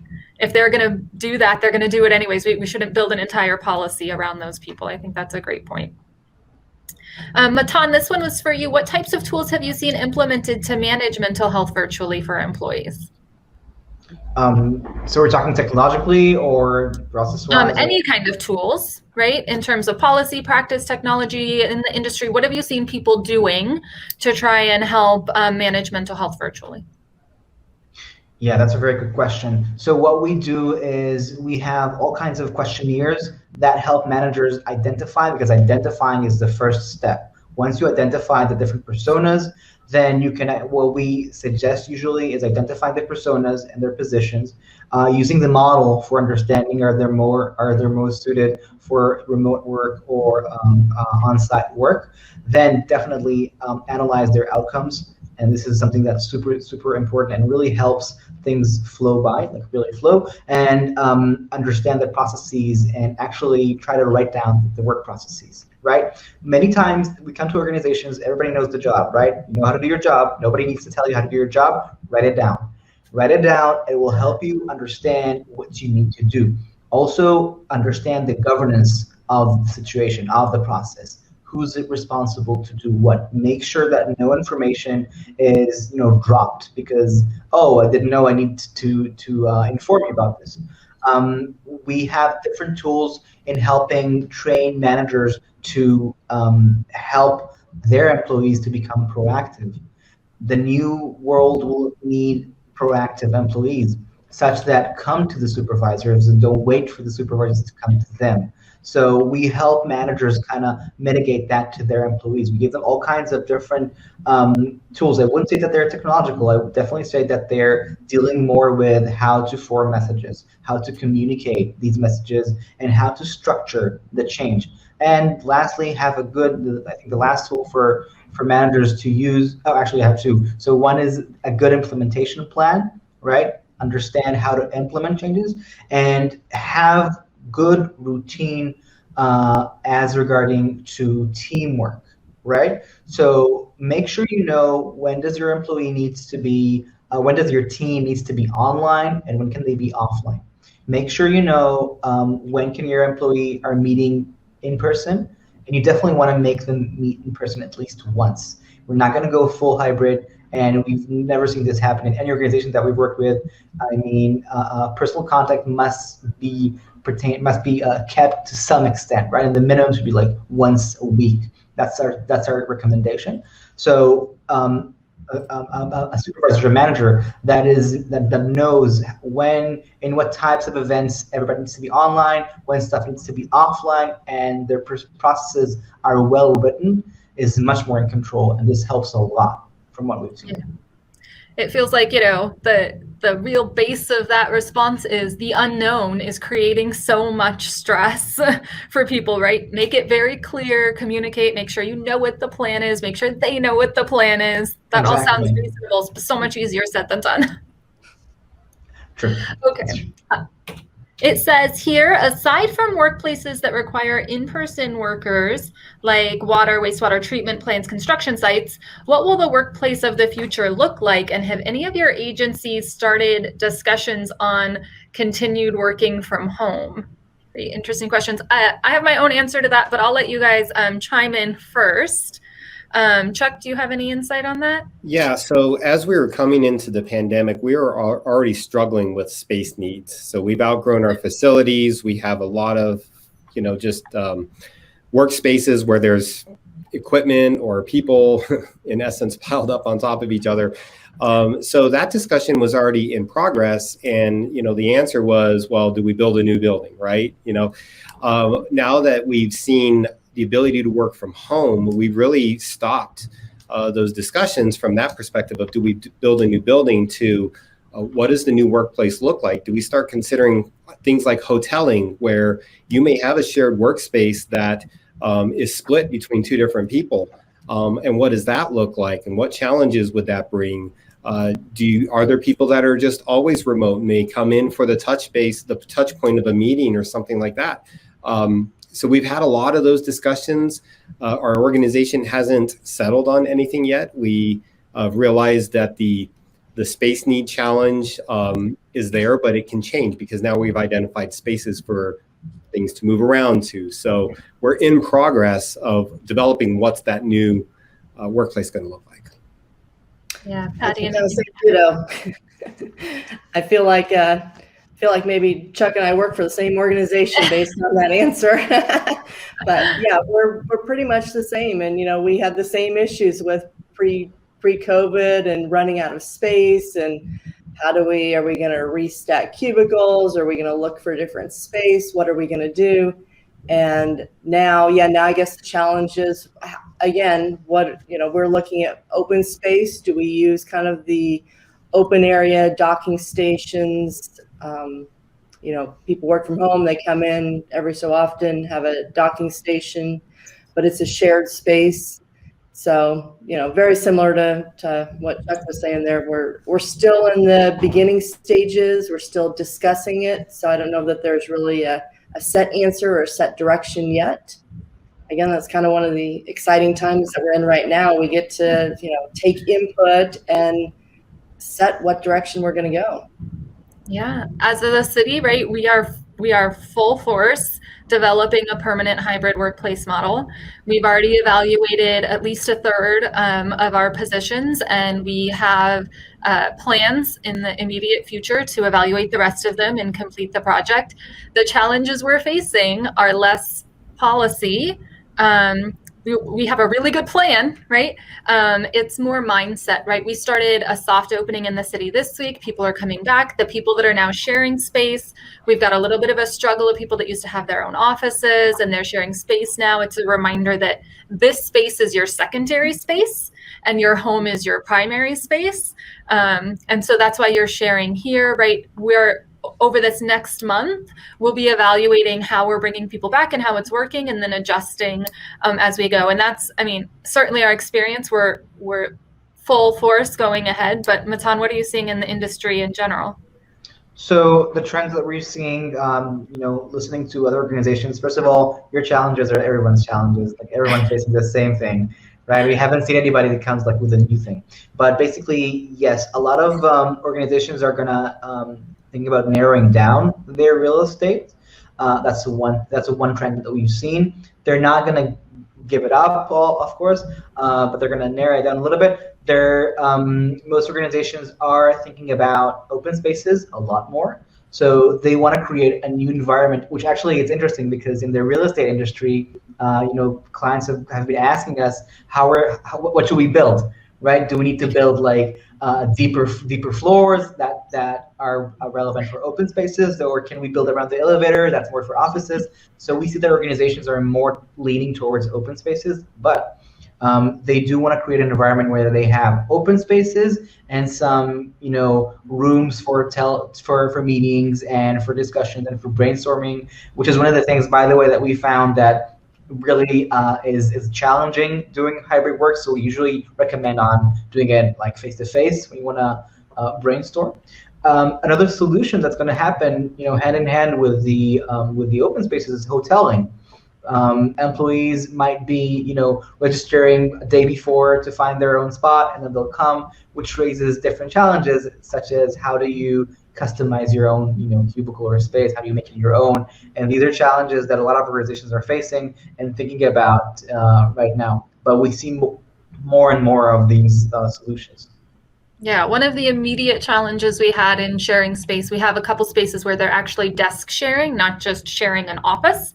We were able to put 2 desks in one office. The immediate challenge then is how are we going to sanitize between them? In the long run, that might be our long run solution. But right now, how do we manage space sharing of people? And obviously, we're having to have some people scheduled on some days and not on others, and sanitation in the middle or sanitation on the weekend, right? But those are real-time challenges that you'll have to address as people start coming back into your organizations. It says, I see mentoring of staff as seriously compromised in a virtual environment. Should mentoring be relegated to only in-person situations, or is there a way to do this when working virtually? So a lot of Microsoft Teams, for example, allows the ability to do a screen share. So you could still be on a conference call and talking to the employee and seeing maybe what's going on their screen. Or if you're remote, I guess I could see if you have your supervisor remote and your employee on a job site and they're maybe exercising a valve, since we're talking about water here, and they need some mentoring about, how do they do that? I could see where that would be a challenge, something like that, where you may need to physically be there to be able to say, no, you want to document this, you're looking for this, those types of things. But I think from an office worker perspective, the technology is there to be able to assist with mentoring, whether it's deployed or not. There may be other situations, though, that might require that physical contact. So I think every situation is going to, require some analysis on determining, do you need to do it in person or from remote? Yeah, and Matan, you've mentioned that you recommend that at least once a week people be in the office, even if they're not all in at once, to get those touch points. That might be a good solution for mentoring. Yes, we need to keep in mind 2 things. One day COVID will be over, right? So when we plan on hybrid, we need to think of hybrid without COVID. That's one thing. And second thing is to acknowledge and not to go all the way to the different side of just remote. No, it's not remote, it's hybrid, which means some of it will be on site.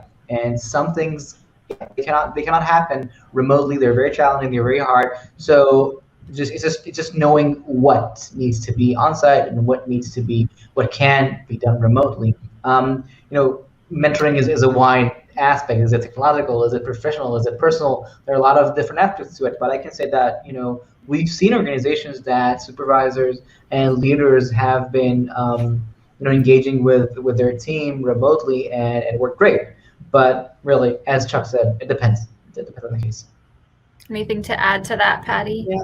No, I think it depends. I mean, I think we have proven, though, that we can do it, at least certain aspects of mentoring.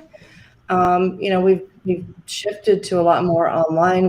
We're doing a lot of training online. So I think the thing that, probably lacks in the mentoring is that personal connection. So, but again, is that something that we can overcome and still be able to do, or maybe just not as often as we had done it in the past? But I think we can do it. Yeah, I think from my perspective, mentoring is really based on the relationship the two people have. And if you had a really good relationship with your staff before this happened, I think that you were absolutely capable of continuing that digitally, right? You already had a good rapport with them. You had a good relationship. No reason you can't maintain that. Developing that relationship in this environment is going to be much more difficult. And for some people, they can develop that type of relationship in a digital environment like this, particularly younger generations, which are very used to creating relationships in this way. But that's very dependent on both individuals, right? If another individual just doesn't feel connected this way, then you're not going to build a successful mentoring relationship digitally, right? You're going to have to do it in person. Right. Yeah. How do we continue, maintain, or improve morale in a hybrid workplace? Matan, do you want to give us some sort of industry standards, and then we'll see what Chuck and Patty have got to add to that? Just to make sure I got that right, how do we maintain morale? Yeah, maintain or improve morale. Yes. Let's improve if we can. All right. So, yeah, that's a very good question. So as I said before, the sense of belonging kind of declines, the sense of, feeling part of and engaged. A lot of different ways and things to make people feel more comfortable, right? Having team meetings. Yeah, so when we go to remote, we've noticed that people are becoming much more task oriented, and this is because this is two reasons, right? First of all, it's kind of natural, right? You work in your home, and you want to put a limit to when you're done working and start living. So what you want to do is say, okay, what I need to do today, right? You become very task oriented. As we're in the office, you just have a drink of coffee, go to the water cooler, and in the hybrid environment, we really want to reinvent the water cooler. And to do that, we need to first keep that in mind. Second of all, you definitely want to have in every option that you have, even in those team meetings that you have, don't just jump ahead and say, all right guys, let's talk about what we need to do. No, address people, make them be aware of one another, have a chat. There are things that are maybe funny to think about, but are super, super important, right? Never start a conversation without just having a couple of minutes of inefficiency, right? You definitely want to be inefficient for the 5-10 minutes of a conversation. Engage people together. If you have someone new on your team, make sure that they have, so as their supervisors, you might be their mentor, but you might want to have a coach from the team, right? That would help them in their first steps. Initiate. This is actually, we've seen this, there's a great opportunity for HR departments to become a much more important player in organizations as regarding to help people connect. We've seen an organization, for example, that initiated 5 minutes of conversation between 2 employees from even different departments, right? So they set up conversations. It's like a 5-minute conversation between, they scheduled a 5-minute conversation between 2 different employees in the organizations that don't know each other, and they had structured questions for them to ask one another. So in those 5 minutes, you got to know someone new, talk to them on what they do, right? And this helps you feel connected because you always feel like you're talking to someone, you're part of something. We've also seen organizations that when a new employee is onboarded, they kind of send them like a nice kit, right, of a welcoming kit that includes nice stuff. And also we've seen organizations kind of reward employees. Doesn't have to be something big. It can be like a coffee coupon or something like that, when they are more engaging, when they are doing something together, when they are doing a great job, right? Those little perks, those little things that customize the workplace and make you feel part of something are super, super important and can really contribute to the sense of morale. Yeah, engagement's a big thing, just making sure employees are remaining engaged. And part of that I also see is the camera and the use of the camera. Many meetings we see now are just sound only, and so you don't get that one-on-one connection from being there, and you don't get that visual either if we're only going with the audio and not the video. But I think, just touching base with people, whether it be a quick little note, a phone call, whatever it is, just making sure people stay engaged and encouraging them out. we encourage when you need to take a break. There is well, I guess there's the kitchen sink, but at your house, there's not the water cooler to go chat with people. So, take a break, get up and go walk around and check out the rest of the house for once. Right. So yeah, I only have examples to really add, and that is, at first, of course, being involved with the IT department, we quickly adapted. We were already used to communicating in some sort of chat medium already. We're used to communicating, sometimes with memes, and so there's levity in the communication and those types of things. So they adapted really easily to video conferencing. I would say a key thing is we never stopped. We had just implemented a daily stand-up with our IT team, where we got together around a board and we were talking about, work that was in progress and challenges that people were having and those types of things. A 5-minute stand-up in the morning, and we continued that when we went virtual, and to this day. It's not required attendance. It's highly encouraged attendance, but you do kind of get called out if you're not showing up for a while. But that helped keep the connectivity. Supervisors having their one-on-ones with their people, increasing that frequency, making sure that when conversations were happening, they may start off in chat, but take it to video quickly if it starts getting really in depth. Because your communication improves significantly. In contrast with our leadership team, it took a little bit for the leadership team to warm up to the technology. But then, we did some things like we did some virtual happy hours, which at first everyone was like, really,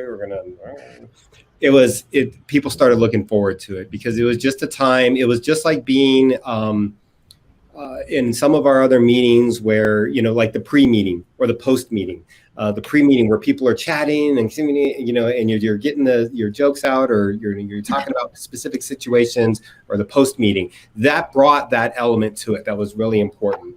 So yeah, just a few examples about the importance of just because you have this different medium doesn't mean that you can't communicate like humans, right? Get people on camera, have time off to be able to relax and communicate like you do when you're not heads down working on something. Yeah. The only thing I'd add to that is people should remember that we paid people for these conversations before.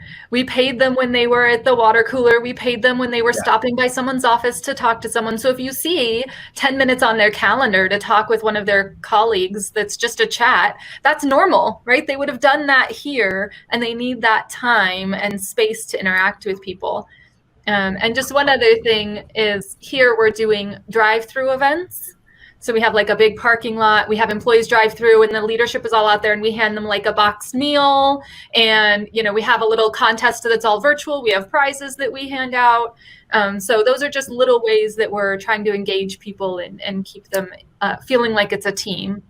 And on that note, we have a really interesting question here. The human community of a team is lost if they all work remotely alone. How do you draw them back into the sense of us rather than me alone? And I think that this is a bigger question where we want to be flexible and individual and provide equity to our employees instead of equality. But how do we do that without ending up with, a constant flow of, me, this doesn't work for me, I don't like this, as opposed to we are still a team and we need to do what's best for the team and the organization. My lights turned out again, so. Any thoughts on that? Well, I think we've kind of answered a lot of this before. We just need to make sure people are engaged and focus on the bigger picture. So, what are they a team of? So, what is the long-term goal here? What is the project that we're looking to complete? Or what does the finish line look like, so they know how we need to achieve it as a group. So I think keeping that in mind. Yeah, I add to that. Yeah, go ahead. Sorry. We had an employee that started 2 weeks before we sent everyone home. and he was in a supervisor position as well. So he really struggled feeling connected to his team. And, you know, it was interesting. He worked through it. We just increased frequency of meeting and making sure that people were communicating, and he was reported for spam many times, phishing, because this guy is telling me to do whatever and IT stuff. But over time, it kind of grew in. He bore with it. And when he had the opportunity, though, to get into the office and start meeting people in person, it was huge to him. So I could see how it'd be just a big struggle to someone who needed a bit more of that human interaction. You know, we all are individuals. Some people need that human interaction more than others to be in that situation. But again, I guess the moral of the story is you got to provide it at some stage, some way, shape, or form. It cannot be exclusively work from home. There's got to be that hybrid approach. So sorry, Matan, for stepping on you. No worries. You've said it completely. Yeah, I agree with everything you said. It has to be hybrid. Also, keep in mind always there's COVID, and there's hybrid work during COVID, and there's hybrid work regardless. So if we're thinking of COVID, there's like different little ways, like we've mentioned before. Also, something that helps people feel connected is work time, right, in front of the computer, and actually having either like Teams or Zoom opened up with someone else. They don't need to chat. They don't need to discuss. They just work individually, but they have someone there. It really helps. You notice that it helps sometimes people concentrate, and it focuses them. And once in a while, it really helps with. We've seen it in research facilities. It really helps there. That every 45 minutes, they have 5 minutes of little chatting conversation, and then they go back to doing their thing. It's not as good as meeting in person, but during COVID, it helps people, and they don't feel alone, which is a huge thing. So those little things. I had not thought of that or heard about that, and I like it, right? I really like that as an option. I think it's something I'll talk to my staff about. We've talked about, post-COVID and building space and, space sharing and hoteling, but someone here has asked, the recent changes and impacts, have they really caused us to question or review the size of our workforce? Not necessarily our workplace, right? Have we maybe found efficiencies where we might not need the same workforce that we had before, hybrid or not, in order to maintain the level of service and resiliency that we require in our organizations? I think the closest we got is as we were doing more paperless office. We did find some folks that had some extra time on their hands, but it was quickly filled with other tasks that needed to be accomplished that they've been putting off for whatever reason. So the work morphed. At no point in time did the technology replace somebody, or to use my put on my process improvement hat. There was no job loss or anything like that because we improved a process. It opened up the opportunity for those people to do things that they haven't been doing, and to really think about just the way that they go about their work, and just maybe there was always seemed to be something else that they could have been doing. So we did not experience that at all. Yeah, I don't know that we have either. I mean, I feel like we're always focusing on working smarter, doing more with less. So, that's still, but I feel like with the technology now, we're able to do that even better. Now where we, again, would have travel time to and from meetings, I feel like a lot of times you see more people are able to attend meetings when they're virtually. So from that aspect, we're getting more input in on, projects and input from others where we may not have before. Yeah, I would say, mostly because in hybrid, we're just shifting the place of the work. Right. It's much less likely to cause a downsizing. Matan, in the industry, have you seen shifting or changes due to COVID over the last year really creating any type of downsizing in organizations like this?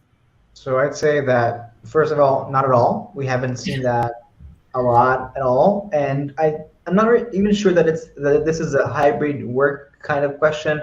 Might be more of, I think that people are a little afraid that technology might steal their places ever since the first looming machine was invented back in the 1900s. And we haven't been seeing downsizing in employment, maybe the opposite. Like, people are doing different things. They're not doing what they used to do, but most of the times it just means that they're able to focus more on more interesting tasks and, being more creative, being more engaging with other people, being more serviceable. These are the types that we see more. And I wouldn't say that we do have a little bit, like, we do have some projects that are expecting that, where we haven't seen a trend of downsizing at all. I think that maybe even the opposite. I think that most supervisors are eager to keep their team, keep their employees. Like, they need all of the help that they can get right now. So they're not willing to let go easily at all. No. Yeah. And I think, Chuck, you mentioned this briefly, but someone has asked, we touched on the need for emotional intelligence. How best can that be implemented if remote professionals aren't performing as expected? So you talked, Chuck, about having to maybe bring some people back in when they weren't performing remotely the way that they needed to. But can anyone expand on that? Or Patty, if you have any experience in issues with productivity in this environment, and how do we, it's not just about maybe them being present, but how do we develop the emotional intelligence and capacity to figure out what was wrong, and if there's like a bridge we can build to gap into that environment or not? Yeah, I think that's a difficult question. I don't, the emotional aspect. And again, if we're not necessarily present with them, you don't know. It's hard to read somebody on a screen and see if they're having a good day, bad day, what the issues are. So I guess you really have to just focus more on reaching out to people. And, in terms of making sure jobs get done, we just have to set up those metrics and, bring employees in, make sure they understand what the long-term goal is and what the outcome should be, so that way they understand what's expected. Yeah, just to kind of go on with that, it's about outcomes and productivity. I think the location of the work being done really shouldn't be impacted, right? So if you're able to do your work from remote, you should be able to do your work in the office if that works. Managers still need to provide coaching, resources, enable it, corrective action if needed. Managers still need to understand status of work. Managers still need to check in with their people, whether they're in the office or remote. So, one of the things that we found was in some cases here, while some employees started working remote, managers were uncomfortable with the management of a remote employee. And like Matan said, that was probably more along style, but really the tactical the things you need to be doing as a manager shouldn't have changed much. And so we found out, well, maybe the manager needed some coaching and some corrective action on how often are you checking up with your employee, and what is a reasonable amount, and are you providing mentoring and coaching and those types of things. So, you kind of have to look at that holistically. So, the emotional intelligence behind it, are you going to have that problem when they're in the office as well as at home? That's something to consider. Is it something that their manager is needing to follow up on or provide coaching on, or yeah. Anything to add to that, Matan? Great points. I would just add that I think that a lot of managers have been indifferent in person before COVID. And as Chuck said, when you manage people, you need to build that trust. Patty said that. You need to build that relationship. You need to build that trust. That is regardless. We will see more need of that in the future. And as Chuck said, the organization might need to put some effort towards training to managers as regarding to ways of being more sensitive to employees. I would say, just as a general rule of thumb, maybe managers can think of how people feel before how are they doing. as regarding to when they have encounters with them. And when you ask somebody, how are you doing? Some employees might be shy to answer, but the more trust you build with them, the easier it is for them to share. Also, if they truly know that they're not going to be, reprimanded or punished for saying the truth, for being honest about how they feel and their challenges.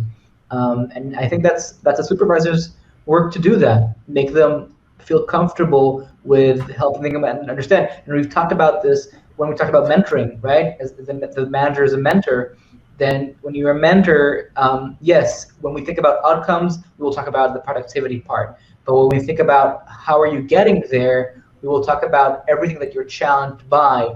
And if you're having a hard time managing your time, let's talk about that and help you do that. If you're having a hard time concentrating for a long period of time for tasks, let's talk about that. But this is, I would say, this is true for any kind of supervisor, any kind of manager. Yeah, great points. We've talked a lot about offering flexibility in terms of creating the hybrid environment. I want to reverse that for a second and ask, do you guys foresee a situation in which you have positions that will require hybrid work? And as opposed to, an individual that maybe wants to work in the office full time, do you foresee saying, well, we've already recreated our space. It's all space sharing. The position that you're coming into is a hybrid space. We expect you to be in the office. We expect you to have a remote office as your primary office, and this is your secondary office. Do you guys foresee that happening even in the near future? Patty? I don't know that we necessarily foresee that yet. I think that's yet to be determined. As we look at space, as we look at bringing people back, what is it going to look like? What days are people coming back in? I think that's all things that we'll take into account. Is everybody coming back at once? We're kind of going through a phased approach right now, bringing people back, and so I think that'll, once we get into different future phases, we'll have to figure that out. And, like Chuck said, if we're running out of space, we'll have to take that into account. We'll look into what does our future workspace look like? But yeah, I see that if we do go to more of an open space, there may be a time when we say, yeah, there's no other option. This is a hybrid shared workspace. Yeah. But we don't have anything set, we don't have a position that is definite right now. For that, yeah. Have you guys addressed that at all, Chuck? I know it's come up in our organization already in multiple positions where some people just felt like, because we are phasing in, like Patty is, we are requiring people to work from home a couple days and in the office a couple days so that we're not all in at once in order to create enough space. And that's been a challenge for some people that said, well, I don't want to work at home at all. I just want to work in the office. Have you guys, had those discussions yet? We have not, honestly. So I think we never had a full mandatory work from home. It was always department director discretion. So even at the height of COVID, there were still people that had to be in the office by the nature of their jobs. There was times that there was reinforcement of it, where people were creeping back in, especially before the holidays. And it was like, no, we know it's going to hit us again, get people working from home. So no, we haven't had to explore that. Now, we're not on the path yet that the city of Tucson is of doing that evaluation of a hybrid analysis and how do we implement. So we're still kind of trailing there. I think when we do that, we're probably going to experience that. Yeah. Anything to add, Matan? I'll give Deloitte as an example. Here in Deloitte, even before COVID, we've been working hybrid. And when we recruit people, in the description we say you need to be prepared to work remotely. Sometimes, in different states, you might need to travel, right? Consultants travel all the time. And I think that the same that you have some positions that needs traveling, or some positions needs working night shifts. If organizations will feel that they need that, employees will adapt, and suitable people will come and approach. Right. It's interesting because we're in this place where we're creating this model, and the idea that we would say, you you need to be prepared. Before, it was mostly on employee request, right? If someone wanted to work from home, it would be on employee request. We'd do that individually, maybe. And so now if it's organization focused, like we're pushing that, then what is our obligation to provide equipment or, technology or whatever it is in an offsite location? If we're requiring that, does our obligation to our employee change when our position changes from them asking us to us telling them? We're not there yet, and I'm glad, because that would be a question I'd have to answer. But I think that's something we'd have to start thinking about in terms of post-COVID, long-term. We're bringing people into this environment. How does that shift our obligation to our employees to make sure that they have a remote site that is functional, right, for their work? I want to ask also, what are the biggest challenges that have been faced? So Matan, from an industry perspective, really what are the biggest challenges you're seeing? And then Chuck and Patty, I'd really like to hear, like, individually what you guys experienced in your organization as the biggest challenge in trying to create even this temporary hybrid model. Right. So I think we covered most of the things, but I'll just name three. Right. So first of all, dealing with managing remotely, obviously that's one of the biggest challenges that organizations are facing, and we've talked about different ways to encounter that. Second of all is maintaining the sense of belonging. That's also, we've talked about that, discussed that. And we have different tools for that. And the third point that we haven't really covered in depth, and I'd like to elaborate a little bit, is preventing from innovation to decline. Innovation happens when people know what's going on, because if you are doing something that is new to you and you don't know what's going on in the organization, you might be just reinventing the wheel. Maybe somebody did it before you. Maybe there are ways to do it better, and you just don't know it. So innovation comes from the informal meeting of people corresponding with ideas and sharing thoughts regarding to what's going on. What do you do at work? What's happening? The constant flow of conversation that is not formal or task oriented. And when you sit at home and do your tasks, you don't have that. So we recommend organizations to make sure that this, that chat is flowing and keep on flowing, and to do whatever they can to make it happen. Whether it's having all the employees meet at least once a week to talk, having those little chats, structuring meetings for employees. Any way that you can make people talk that is informal will help to maintain the innovation in the organization. Because you talk to somebody and they say, yeah, so you ask them, what do you do in your work? They tell you what are they working on if they're from your team, or what are they doing if they're not from your team. And then you might say, oh, this is interesting. You know what? Can you send me that deck? Because it's really interesting for me, and I haven't thought about this before. You get the deck, and then you say, oh, this is really good for my department as well, right? These little things are creating also an atmosphere in which employees are comfortable to ask around in the team, hey, has anybody encountered in this situation? What are we going to do? And that shared flow of knowledge is really, really important. Also, we recommend having a good knowledge management solution. That's super important. And usually organizations are reaching out and maturity-wise only to the level of document management. So they don't have real knowledge management. That has been true before remote and hybrid work, but now it's a necessity. As before, you could just pop into the office and ask, hey, how do you do this and this? You can't, you can pop in Zoom, but it's not the same. Our organization is very guilty of that. Patty, what have you experienced? For us, I think some of the challenges were with technology. So, well, first of all, with equipment. So we had to, pre-COVID, most people did not have laptops. They all had desktops. And so we had to very quickly be able to deploy laptops to those employees and staff that were going to, work remotely. So big shout out to the IT groups, everywhere, because I'm sure they were all experiencing the same thing, just working overtime on deploying equipment, but then just bringing staff up to speed on all of the different technology that was available to them. So, use of OneDrive, use of Teams and Zoom, and just learning the different technology and how to use it. So, and I think we're all still experiencing that where, how many times are we on a meeting, daily and somebody's still talking while they're muted, so, so those are probably the biggest challenges for us. But, I think we've also proved that we've overcome them. So Patty stole my thunder. So I'll actually add in, still in the technology realm, a different perspective, and that is, how did we conduct public meetings? That was actually a huge hurdle because, all of a sudden everything went online.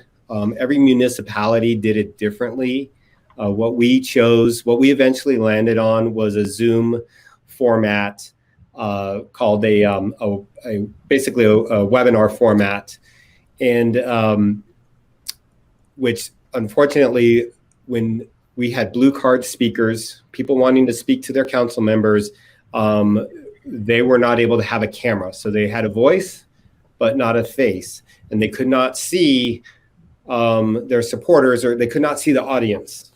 And so that was actually a huge challenge that we had to decide and provide a lot of information to council on if that was the format that they wanted things to be in. So we had to do a lot of research with other municipalities and what did they do. We found municipalities that simply you emailed in your question and it was read. We had other municipalities that it was open Zoom meeting and you did still see everybody. So our council really had to decide, and so we had to provide a lot of information and eventually land on this format that we're still using today. I think looking forward, our council still wants to maintain the online Zoom meeting even post-COVID, right? So hybrid public meeting format. And so we are actually in the process of redesigning our council chambers right now. It's under construction to be a Zoom room format, so that we can have council members remote, we can have constituents remote, we can have staff remote, and also at the same time have people in the audience. And how do we manage that meeting? So that's going to be a huge technology challenge to actually overcome and just to get people used to dealing with. So there's one looking backwards and one looking forwards. Chuck stole my thunder. I think there will be a lot of situations like that where we take the best of what we've experienced in the past and we're going to bring that forward and use that technology. So it's a great example. Yeah, community engagement was a huge hurdle for all of us as organizations to get over. I'll also say something that I think Patty mentioned and even Matan mentioned before is, the lines between work and home have nearly evaporated. And people are working all hours of the day and night. And we think we're being funny when we coin things like, I need a bio break in between meetings. And it's cute and it's funny, but it's also real. These are real people that are like, can I just have a 5-minute break between all day meetings? And that's not sustainable, right? And so those are some of the challenges that we're going to face in terms of making this a real permanent change, is how do we recreate appropriate boundaries for an environment like this? Patty, I have a question specifically for you. I'm wondering what you think long-term, post-COVID, the greatest challenges for going hybrid in the water industry specifically, and what the industry stands to gain from making a shift like this. Well, I think when we make the shift, so ultimately long-term, we're going to have to figure out what it looks like. So I think that is one of our biggest challenges, is just what is it going to look like? What gems are we going to take from what we've learned, and what are, to move forward with that? And what are we going to change? What hasn't worked? So those will be some of the things, moving forward that we'll have to figure out. But I think in terms of the industry, I appreciate the flexibility, and I think a lot of employees are appreciating the flexibility that the hybrid work environment has to offer. So I think that's one thing. I know we talked about, hiring practices and being able to bring in a different generation, a younger generation that is going to look for it and expect it. I think they will want the flexibility, and I think they've grown up with a lot of the online stuff, so it's not scary to them. So that's, I think, where some of the positives that'll come out of this is that we'll be able to offer additional flexibility, and we'll be able to relate to a different generation of employees. Yeah, thank you. I think a lot of people, we hear this all the time, right? That would work for you, but it would never work for us. And in the water industry, there's long been this idea that would never work in this industry. And people have just proven over the last year, because they had to, that they can. And really, there is a lot to gain from, like you said, cherry picking. What worked really well? Let's do those things and keep doing those things. And what didn't work at all? We don't have to do those things. Let's not do those anymore. Right. Hopefully we get there, sooner rather than later. Right. But I think we still need to promote ourselves, and that we're still getting the work done. We're still, we're still delivering safe, reliable water and treating wastewater, and that, the ratepayers are still getting a value for their money. So yeah, absolutely. Yes. I would like to know from each of you either what is if you could only share one lesson, what is that? Or what is the most surprising lesson that you learned over this last year? What you would share with the attendees if you could just pick one. Matan, I'll start with you. You've experienced this with a lot of different organizations. How's it been different in the last year? What's really surprised you about what's been going on? To be honest, what really surprised me is how immediately all the organizations we've worked with kind of shifted into some sort of hybrid, right? Like any kind of option, and how quickly. I was happily surprised to find that, organizations find a lot of times really good solutions to their problems, and it brings them, it kind of brings the creativity in them. Even what you said before about the drive-through, right? The drive-through practice. That's a great thing. That's a great practice to have. It's innovative. It's refreshing. It's creative. That being said, I would say that my best advice, and we're seeing it, over and over and over, organizations that know how to plan well and create their own custom solution, benefit organizations that keep on doing what they've done the same way they've been doing it, just remotely, are not doing as well. So plan as much as you can, and be able to understand what's going on to do that. Excellent points, Chuck. We've kind of touched on this a number of times, but just getting past the way, this is the way we've always done it. COVID forced our hands to do something different. And my example is, we were trying to roll out Microsoft Teams in October of 2019. And, we weren't even trying teleconferencing. We were just talking about, the collaboration and the ease of sharing and those types of things. And it was viewed with a lot of hesitancy, very poor adoption.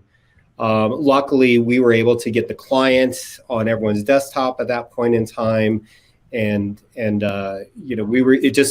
March came, it was a flip of a switch to turn on teleconferencing. Honestly, it was no flip of a switch. It was a send out of a tip sheet to say, here's how you do teleconferencing, along with some etiquette that people still don't do, but that's okay. And people, and thank you, Patty. I think we all love hearing that IT organizations reacted quickly, but a lot of us were poised. A lot of us were just teed up, and this was the tipping of the domino. And I hope the lesson learned is, as we move forward, that the new technologies need to have a good look at of being a useful business tool, because at that time it just wasn't looked at. No one even wanted to consider the teleconferencing, because why would we do that? We meet in person. We don't want to, it's so unhuman. And yeah, it brought changes, and we now wrestle with those changes, but I don't see us going backwards. People are still going to be using teleconferencing way more than what they ever had in the past. So, yeah. Patty? I would say that just we can do it. Don't be afraid of technology. We've proved that we can do it. And the other thing I guess I learned is that people are very resilient and very forward thinking. And when given an issue and a challenge, they stepped up to it. I mean, we didn't immediately deploy laptops, and yet staff figured out how to work around that and how to use OneDrive and how to use different technology that was available to them to still get their work done. It wasn't can't do it. I don't have something. It was, okay, we got to jump in and figure this out, which was just amazing. I mean, we've got, the water industry is amazing in itself in that people, they know what they need to do and they do it. And a lot of times they do it silently and like to just fly under the radar and just do their job. And so, but when challenged, they really rise to the occasion. So. Yeah, I think this whole thing has shown just this amazing story of resiliency, particularly in the public sector, where we were just, not at all organization-wide prepared for a move in this way. Like Chuck had said, IT was always happy to go this way. In a lot of cases, they were poised and they were seeing a lot of resistance. And then we, certain teams were much farther along than others in terms of how they communicate and work together. And we've just seen such resiliency in bringing everyone on board. And I saw more than anything, employees offering to help all over the place, right? I understand how that technology works and you don't let me jump in and help you. Oh, this is what's wrong on your screen. Try this instead and it will help. And I think that there's been so much value in that, in creating sort of a shared experience in this transition. That in some ways we were able to bring people closer together when we put them apart, just in this very shared experience that we've all had. And I want to thank our panelists so much, Matan, Chuck, Patty. I know you guys put a lot of, thought and consideration and effort into this panel, and I really appreciate your being here. And I just want to wrap it up by saying that, this is what the environment we're in right now is very different, and Matan has talked about this. This is a state of emergency hybrid environment, and we've done a lot of things because we had to in this environment, but we've learned so much, and there's real value in stopping and saying, post-COVID, what do we want this to look like? What really worked? And how can we make that permanent? And what didn't, and how can we avoid that in the future? And this is really a strong and swift divergence from that, equally position that particularly government sectors have really pushed in their organizations, and thinking really more position-based and even individual-based is going to be a long road.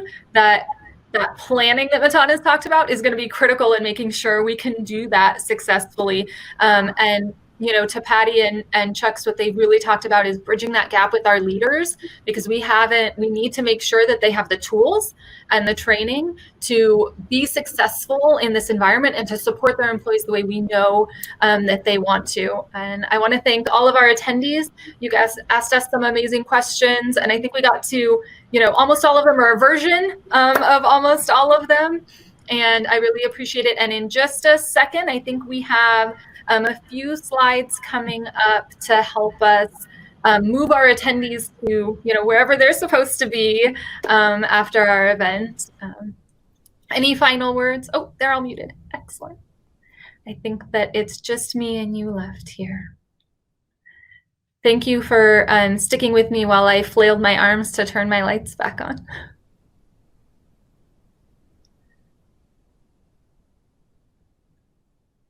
Okay. Oh, that's interesting. So we're just waiting for a few slides to thank the sponsors and to provide you with some information about what's coming up next. They're coming. They're coming. Thank you for your patience. Something we've all gotten used to, right? It's become so much easier to make mistakes in meetings and technology, because everyone does it sometimes. It's so much less embarrassing when you make a small mistake. Everyone's forgotten to unmute themselves. Okay, I want to thank our sponsors. You can see there are Kachina sponsors and our platinum sponsors. Events like this would not be possible without our sponsors, and we are so grateful for them and their ability to help make these events successful and bring us all together, particularly now. And then you've got some upcoming highlights there of what's going to be going on in the agenda today and tomorrow. I'm sure if you guys are in the app, you can also see what's going on. You can arrange those in your schedule, but keep an eye on these upcoming events. And that might be it. I think that's it for me. Thank you guys so much.